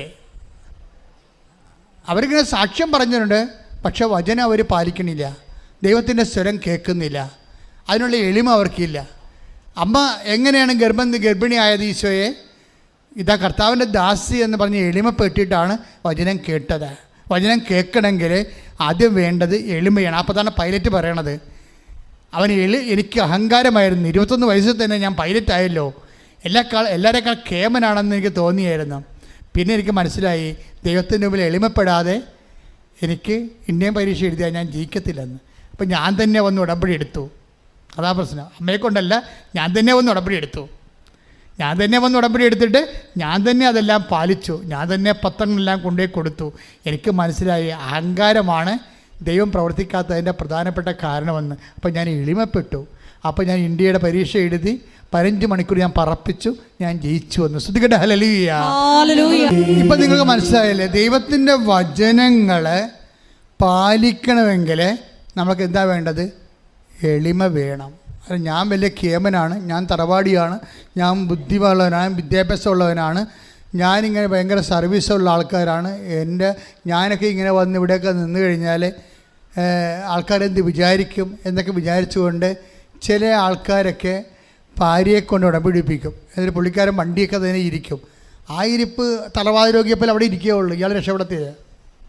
എന്താ കാര്യം? ദൈവത്തിന് അറിയാം നീ ശുംഭനാണെന്ന്, നീ അഹങ്കാരിയാണ്. നിനക്കേണ്ട 4 ലക്ഷം രൂപ ശമ്പളം കിട്ടുമെന്ന് പറഞ്ഞ് ദൈവത്തിന് താൻ മസിൽ പിടിപ്പിച്ച് കാണിക്കുകയാണ്. വല്ല കാര്യമുണ്ടോ വന്ന് പണി മേടിക്കാൻ? മര്യാദയ്ക്ക് എളിമപ്പെടണം. എളിമപ്പെട്ടിട്ട് പറയണം, കർത്താവേ ഞാനൊരു ശ്വാസം പോകുമ്പോൾ തീരാനേ ഉള്ളൂ. എന്നെ നീ ഇവിടെ കൊണ്ടുവന്നിരിക്കണം എനിക്ക് ജോലി, എൻ്റെ മക്കൾക്ക് ജോലി തരാനൊന്നുമല്ല. നീ നിന്നെ അറിയിക്കാൻ വേണ്ടി കൊണ്ടുവന്നതാണ്. ഞാനത് മനസ്സിലാക്കുന്നു. ഞാൻ എളിമപ്പെട്ടുകൊണ്ട് മറ്റുള്ളവരെക്കുറിച്ച് എന്ത് ധരിച്ചാലും നിന്നെക്കുറിച്ച് ഞാനെന്ത് ധരിക്കുന്നു അതാണ് എൻ്റെ ധാരണയെന്ന് ഞാൻ മനസ്സിലാക്കുന്നു. ശ്രദ്ധിക്കട്ടെ. നിങ്ങൾ ഉടമ്പടി ഒന്നും ചെയ്യണ്ട. ഞാൻ നിങ്ങൾക്ക് ഒരു നിയോഗം മാത്രമേ തരത്തുള്ളൂ.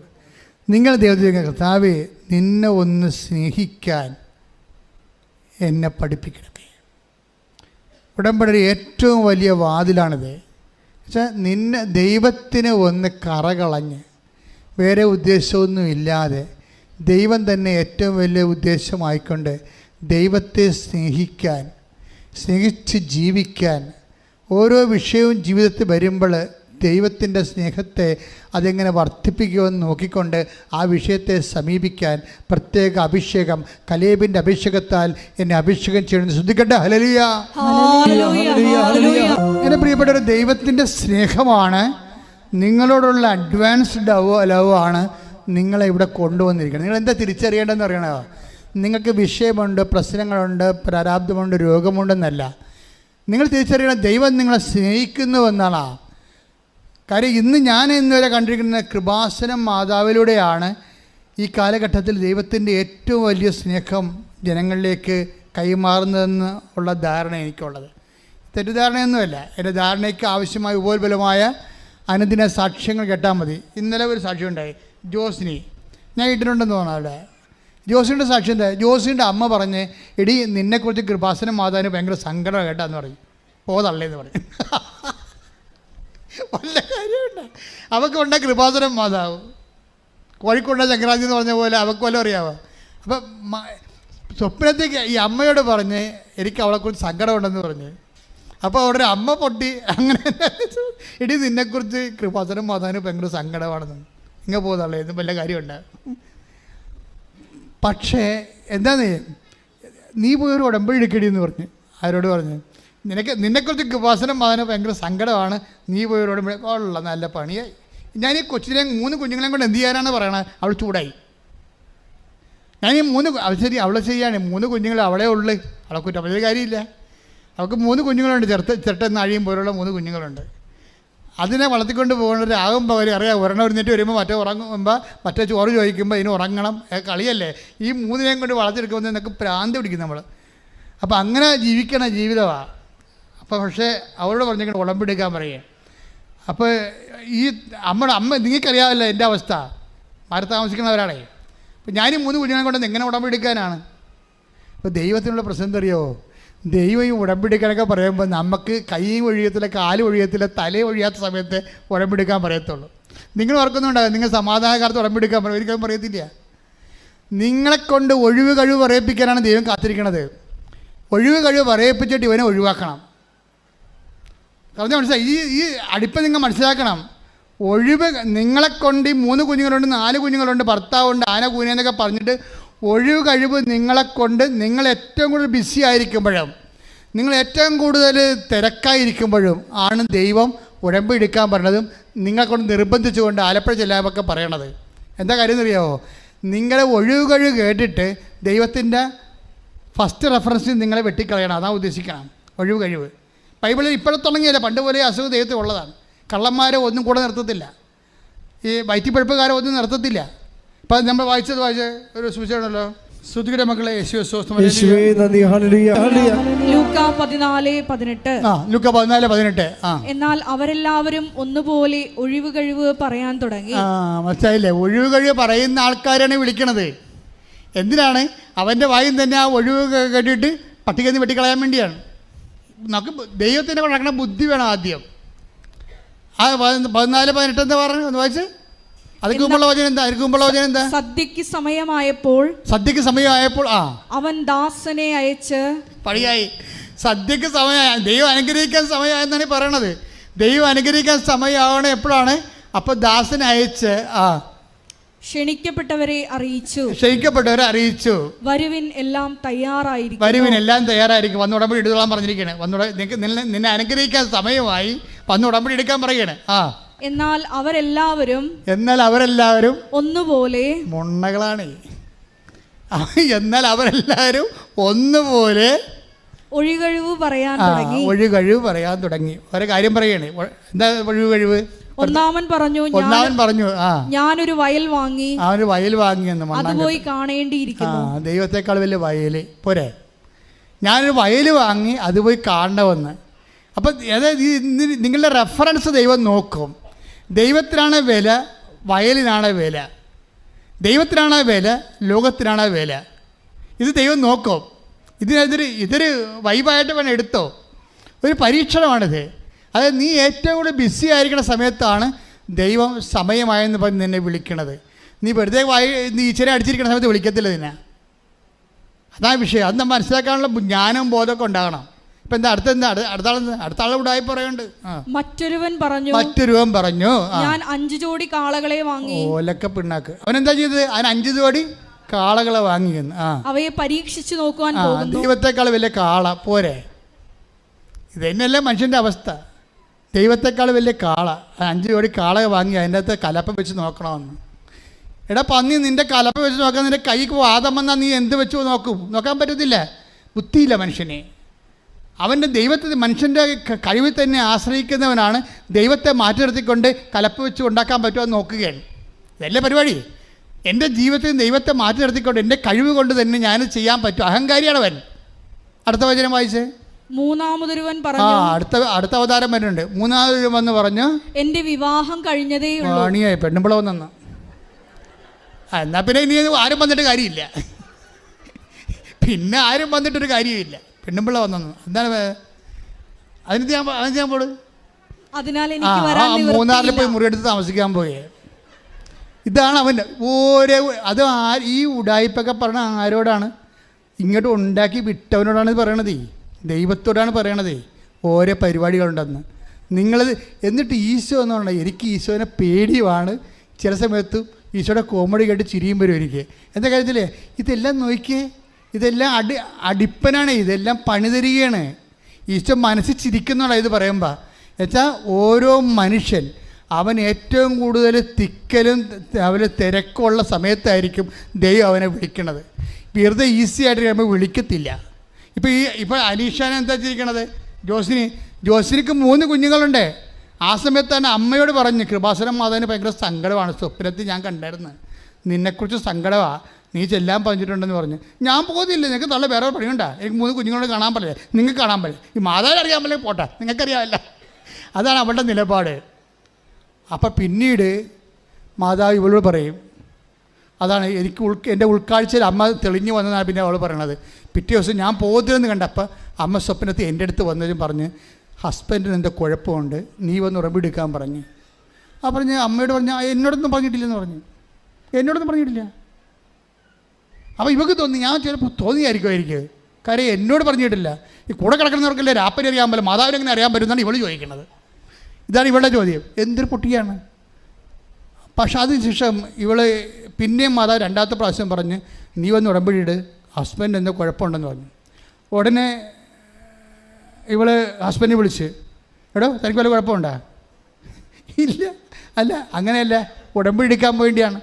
അപ്പോൾ പറഞ്ഞു, ഞാൻ നിന്നോടത് പറയാനിരിക്കുകയായിരുന്നു, നമുക്ക് നാളെ പോകാം, അയാൾക്ക് കുഴപ്പങ്ങളുണ്ട്. ഇവളോട് എന്ത് പറയാനാണെന്ന് വിചാരിച്ചിട്ട് പറയാം. 2-3 കുഞ്ഞുങ്ങളെ വളർത്തിക്കൊണ്ടിരിക്കുകയല്ലേ, രാത്രിയും പകലോ അവനും ഉറക്കമില്ല ഈ പെണ്ണിനെ. അപ്പോൾ അതിനെക്കുറിച്ച് വീട്ടിലെ കുഴപ്പം കൂടി എങ്ങനെ അവളോട് പറയണം? അതിൽ നല്ല ഹസ്ബൻഡാണ്, അത് പറഞ്ഞിട്ടില്ല.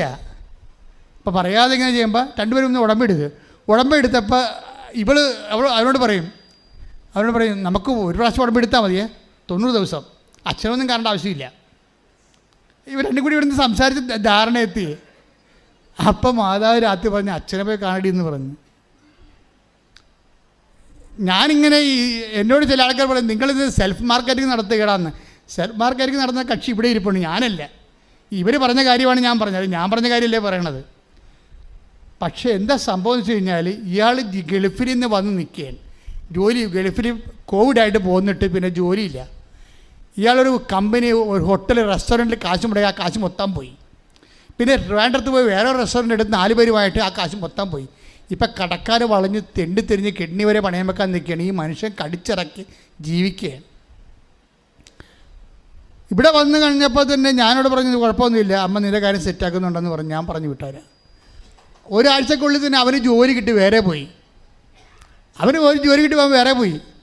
അവനിപ്പം നല്ല ശമ്പളമായി, അവൻ്റെ കടങ്ങളൊക്കെ പരിഹരിച്ച്, അവൻ്റെ സങ്കടങ്ങളെല്ലാം പരിഹരിച്ച് അവർ സാക്ഷ്യവും പറഞ്ഞു. നോക്കിയേ, ഒരു വിഷയം കണ്ട, ഒരമ്മയോട് സ്വപ്നത്തിൽ മാതാവ് വന്ന് പറഞ്ഞു, നിൻ്റെ ഹസ്ബൻഡിന് എന്തോ നിൻ്റെ മകളോട് ഇന്ന് പറയണം ഉടമ്പടി എടുക്കാൻ. ഇതാണ് ദൈവസ്നേഹം എന്ന് പറയുന്നത്. ഞാൻ നിങ്ങളോട് പറഞ്ഞല്ല, ഈ കാലത്ത് ദൈവത്തിൻ്റെ സ്നേഹം മുഴുവനും കൃപാസനം മാതാവിലൂടെയാണ് വന്നതെന്ന് പറഞ്ഞപ്പോൾ നിങ്ങളോർത്ത് ചുമ്മാ അച്ഛൻ കൃപാസനം മാതാവിനെ ചുമ്മാ പ്രൊമോട്ട് ചെയ്യാൻ വേണ്ടി പറഞ്ഞല്ല. ഇത് മനുഷ്യൻ്റെ അനുഭവമാണ് ഇപ്പോഴത്തെ. ഞാൻ അച്ഛനായിട്ട് 38 വർഷമായി നിങ്ങൾ പറഞ്ഞില്ലേ, ഞാൻ എന്തുമാത്രം ധ്യാനങ്ങൾക്ക് നടത്തിയിരിക്കുന്നു, എന്തുമാത്രം പ്രാർത്ഥന രൂപങ്ങൾ ആൾക്കാരെ കണ്ടിരിക്കുന്നു. ഇന്ന് വരെ ഈ ഉടമ്പടിയിലുള്ള പോലെയുള്ള ദൈവാനുഭവങ്ങൾ എൻ്റെ ജന്മത്തിൽ ഞാൻ വായിച്ചിട്ടോ കേട്ടിട്ടോ പോലുമില്ല. ദൈവം ഒരു മനുഷ്യൻ്റെ അവൻ്റെ സങ്കടങ്ങളെ രഹസ്യമായി മനസ്സിലാക്കിയിട്ട് അവൻ്റെ ഭാര്യയെ കൊണ്ട് ഉടമ്പടി എടുക്കാൻ വേണ്ടി അവളുടെ അമ്മയോട് വന്ന് പറഞ്ഞിട്ട് പിന്നീട് അവളോട് പറഞ്ഞിട്ട്, എന്താ നിങ്ങളാണോ വർക്ക് ചെയ്യണം, ഞാനാണോ? നമ്മൾ ആരും വർക്ക് ചെയ്തില്ലെങ്കിലും മാതാവ് ഇറങ്ങി വർക്ക് ചെയ്യും. അതാണ് സഞ്ചാരി മാതാവ്. ശ്രദ്ധിക്കട്ടെ. ഹല്ലേലൂയ, എല്ലാവരും എഴുന്നേൽക്കുക.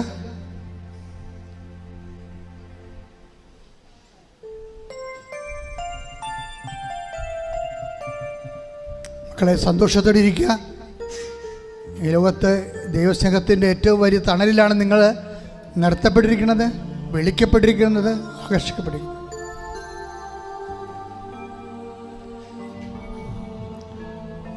ദൈവത്തിന് വേണ്ടി ജീവിക്കാൻ തീരുമാനിക്കുക. സ്നേഹത്തോടെ ദൈവത്തിന് കൂടെ ആയിരിക്കാൻ തീരുമാനിക്കുക. നിബന്ധനകളെക്കാൾ നിയോഗങ്ങളെക്കാൾ വലുതാണ് ദൈവം. എളിമപ്പെട്ടുകൊണ്ട് ദൈവത്തെ സമർപ്പിതരാകുക. ദൈവം നിങ്ങളെ പ്രസാദിക്കട്ടെ. രോഗസൗഖ്യ പ്രാർത്ഥനയുടെ സമയമാണ്.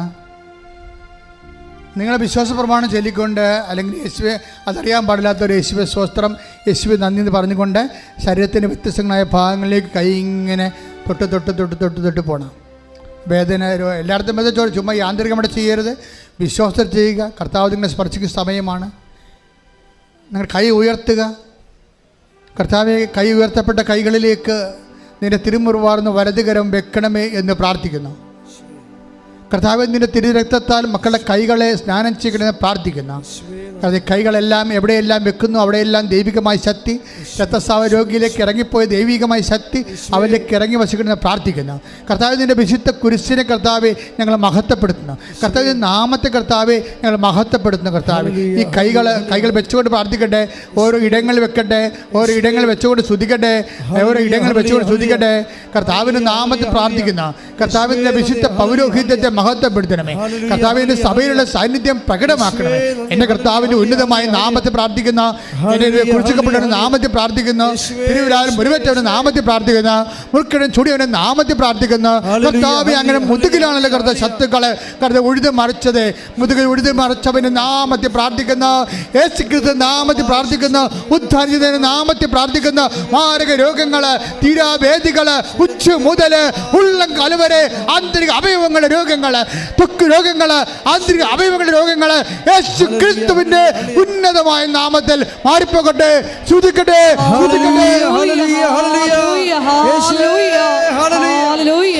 എല്ലാ രോഗങ്ങളും യേശുനാമത്തിൽ സുഖപ്പെട്ടുകൊണ്ട്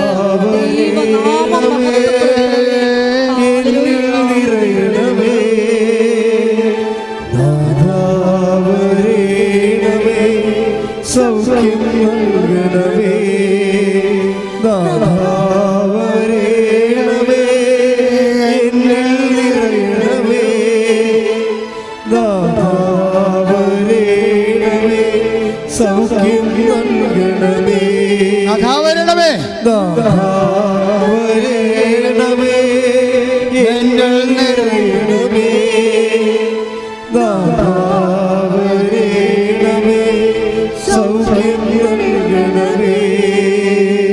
പരിശുദ്ധ പരമ ദിവ്യകാരുണ്യത്തിന്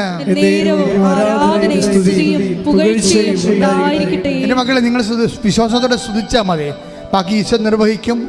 പനിനിർത്ത് ഉള്ളുകൾ പോയ കർത്താവിൻ്റെ അനുഗ്രഹം നിന്റെ ശരീരത്തിലേക്ക് വീഴാൻ പോകുന്ന സമയമാണ്. കർത്താവിൻ്റെ വിശുദ്ധമായ രക്തത്താൽ നീ കുളിപ്പിക്കപ്പെടാൻ പോകുന്ന സമയമാണ്. കർത്താവ് മരുന്ന് ലേപനം അല്ല, അങ്ങനെ വചനമാണ് അങ്ങനെ മക്കളെ സുഖപ്പെടുന്ന വചനത്തിന് കർത്ത ശക്തിയാൽ യേശുക്രിസ്തു ഉന്നതമായ നാമത്തിൽ കർത്താവ് പ്രാർത്ഥിക്കുന്ന കർത്താവെ നീ സ്പർശിക്കണം. അടിപ്പിടർ പോലെ വൈദാക്കാലം പോലെ ദൈവികമായ ശക്തി ഉച്ചമുതൽ ഉള്ളംകാലം വരെ ഓൺലൈനിൽ പ്രാർത്ഥിക്കുന്നവരെ, തീർത്ഥാടനത്തിൽ പ്രാർത്ഥിക്കുന്നവർ, കർത്താവ് പിൻകടത്തിലെ രോഗങ്ങൾ, സ്പോണ്ടിലോസിസ് രോഗങ്ങൾ, കർത്താവ് അതുപോലെ തന്നെ തൈറോയിഡ് രോഗങ്ങൾ, ടോൺസിൽ രോഗങ്ങൾ, ത്വക്ക് രോഗങ്ങൾ, കർത്താവ് വെള്ളപ്പാണ്ട് രോഗങ്ങൾ, ഉദര രോഗങ്ങൾ, കിഡ്നി രോഗങ്ങൾ, കരൾ രോഗങ്ങൾ, ഹൃദയ രോഗങ്ങൾ, ശ്വാസകോശ രോഗങ്ങൾ, പാതി രോഗങ്ങൾ, പിസ്തുല രോഗങ്ങൾ, പീസോഡ് രോഗങ്ങൾ, രക്തസ്രാവ രോഗങ്ങൾ, അരസിസ് രോഗങ്ങൾ യേശു ക്രിസ്തുവിന്റെ ഉന്നതമായ നാമത്തിൽ മാറിപ്പോകട്ടെ, ശുദ്ധിക്കട്ടെ. ഹല്ലേലൂയ, ഹല്ലേലൂയ, ഹല്ലേലൂയ. എല്ലാ രോഗങ്ങളും സുഖപ്പെട്ടുകൊണ്ട് യേശുനാമം മഹത്വപ്പെടുത്തുവാൻ യാഗോയുടെ കരുണയാകണമേ. ഹല്ലേലൂയ.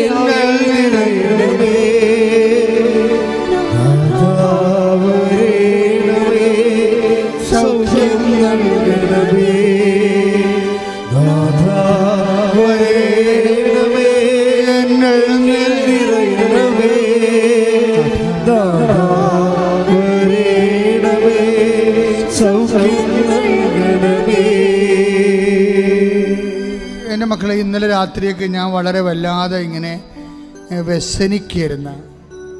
ഞാൻ വ്യസനിച്ച കാര്യങ്ങൾ കർത്താവിനോട് പറഞ്ഞത്, നാട്ടിലെ പഴയ പട്ടിണിയൊക്കെ തിരിച്ചു വരുന്നുണ്ടോ? ചില കുടുംബങ്ങളിലൊക്കെ വളരെ ജോലിയില്ല, ജോലിക്ക് പോകാൻ ആളില്ല, അവരെ തിരക്കാൻ ആളില്ല, അവർക്ക് ചോദിക്കാൻ അഭിമാനമുള്ളതുകൊണ്ട് ചോദിക്കുന്നില്ല, സങ്കടപ്പെട്ട് ജീവിക്കുന്നു എന്നൊക്കെയാണ് ഈശോ പറഞ്ഞത്. അവരെല്ലാവരും ഈ സമയത്ത് നമ്മൾ ഓർക്കുകയാണ് അൾത്താരയിൽ. പഴയ കാലം ഒരിക്കലും തിരിച്ചു വരില്ല എന്ന് പ്രാർത്ഥിക്കണം മക്കളെ. നിങ്ങൾ ഒത്തിരി പേര് നല്ലവരോ ജീവിക്കുന്നു എന്ന് വിചാരിക്കുമ്പോൾ അതുപോലെയാണ് കേരളം മുഴുവൻ ജീവിക്കണം നിങ്ങൾ കരുതരുത്. പലതരത്തിൽ വിഷമിക്കുന്ന ആൾക്കാരുണ്ട്. ഉടമ്പടി എടുത്തവരെ എല്ലാവരുടെയും സങ്കടങ്ങൾ നിങ്ങളെ അറിയിക്കാൻ വേണ്ടി ദൈവത്തോട് പ്രാർത്ഥിക്കണം. അവർക്കെല്ലാം കർത്താവിൻ്റെ പണിയാളായിക്കൊണ്ട് പ്രേക്ഷിതയായിക്കൊണ്ട് അവരെല്ലാം സഹായിക്കാനുള്ള സമ്പത്തും ആരോഗ്യവും അനുഗ്രഹവും നിങ്ങൾക്ക് തരണമെന്ന് പ്രാർത്ഥിക്കണം. കർത്താവ് നീ എന്നെ ബലപ്പെടുത്തണമേ, സാമ്പത്തികമായി ബലപ്പെടുത്തണമേ, ആരോഗ്യമായി ബലപ്പെടുത്തണമേ, നിൻ്റെ നാമത്തിൽ ഞാൻ നിൻ്റെ മക്കളെ സഹായിക്കാൻ വേണ്ടി എന്നെ സ്വർഗത്തിൻ്റെ ഉപകരണമാക്കണമേ. ശ്രദ്ധിക്കട്ടെ, ശ്രദ്ധിക്കട്ടെ എന്ന് പ്രാർത്ഥിക്കട്ടെ. ബലപ്പെടുത്താൻ വേണ്ടി പ്രാർത്ഥിക്കട്ടെ, മറ്റുള്ളവരെ സഹായിക്കാൻ വേണ്ടി, പ്രേക്ഷിത ശക്തിക്ക് വേണ്ടി പ്രാർത്ഥിക്കട്ടെ, സമ്പത്തിന് വേണ്ടി പ്രാർത്ഥിക്കട്ടെ, മറ്റുള്ളവർക്ക് പങ്കുവെച്ചു കൊടുക്കാൻ വേണ്ടി, അവരെ കൂടെ അവരുടെ കാര്യം കൂടെ അന്വേഷിക്കാൻ വേണ്ടി, പ്രേക്ഷിത ഗുണങ്ങൾക്ക് വേണ്ടി പ്രാർത്ഥിക്കട്ടെ. കർത്താവിൻ്റെ ശക്തി, സ്വർഗത്തിൻ്റെ ശക്തി, ഉയർപ്പിൻ്റെ ശക്തി, ഉദ്ധാനത്തിൻ്റെ ശക്തി, കർത്താവിൻ്റെ കൃപ നിങ്ങളിലേക്ക് ഒഴുകട്ടെ. യേശു ക്രിസ്തുവിൻ്റെ വിശുദ്ധമായ രക്തത്താൽ നിങ്ങൾ കഴുകപ്പെടട്ടെ, നിങ്ങൾ ശക്തിപ്പെടട്ടെ, നിങ്ങൾ ബലപ്പെടുത്തട്ടെ. മാരക രോഗങ്ങൾ, തീരാവേദികൾ, PCOD രോഗങ്ങൾ, എപ്പിലെപ്സി രോഗങ്ങൾ, PCOD രോഗങ്ങൾ, എല്ലാ തരത്തിലുള്ള രോഗങ്ങളും യേശുവിൻ്റെ നാമത്തിൽ, യേശുവിൻ്റെ നാമത്തിൽ, യേശുവിൻ്റെ നാമത്തിൽ മാറിപ്പോകട്ടെ.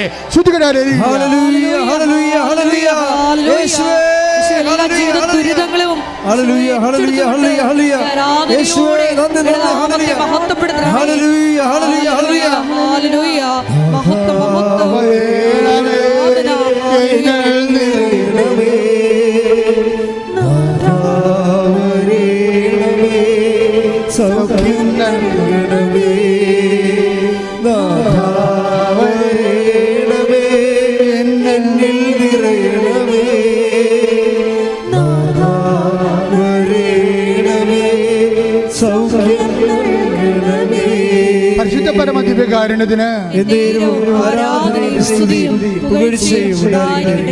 മക്കളെ, ജോലിയില്ലാത്തവര്, വിദേശ നാടുകളിൽ കുടുങ്ങിപ്പോയവർ, ജയിലിലായി പോയവര്, കേസ് അകപ്പെട്ടു പോയവര്, വിസ പ്രോസസ്സിംഗ് നടന്നുകൊണ്ടിരിക്കുന്നവർ, കാശ് ഏജൻസി കൊടുത്ത് കിട്ടാതിരിക്കുന്നവർ, പോകാൻ പറ്റാതെ വന്നിരിക്കുന്നവർ, കടം കയറി മുടിയുന്നവർ, വീടില്ലാത്തൊരു, സ്ഥലമില്ലാത്തൊരു, വഴിയില്ലാത്തൊരു, വെളിച്ചം പോലും കിട്ടാത്തവർ,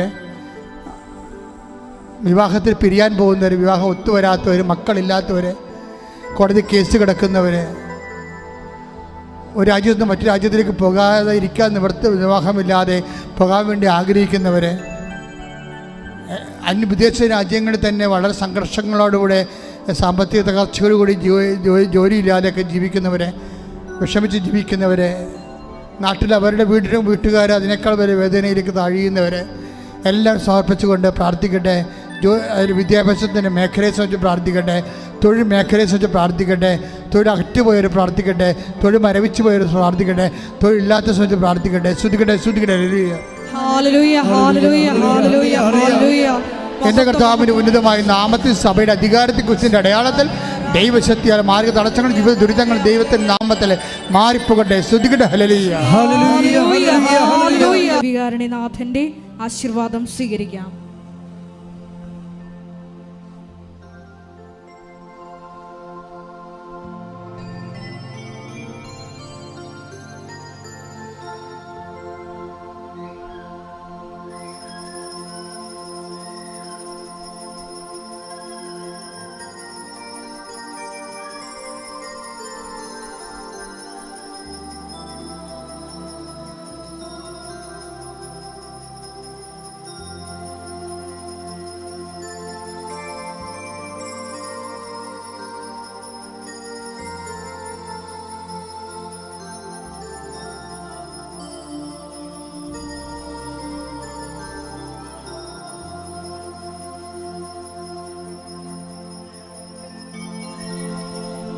പരിശുദ്ധ പരമമാ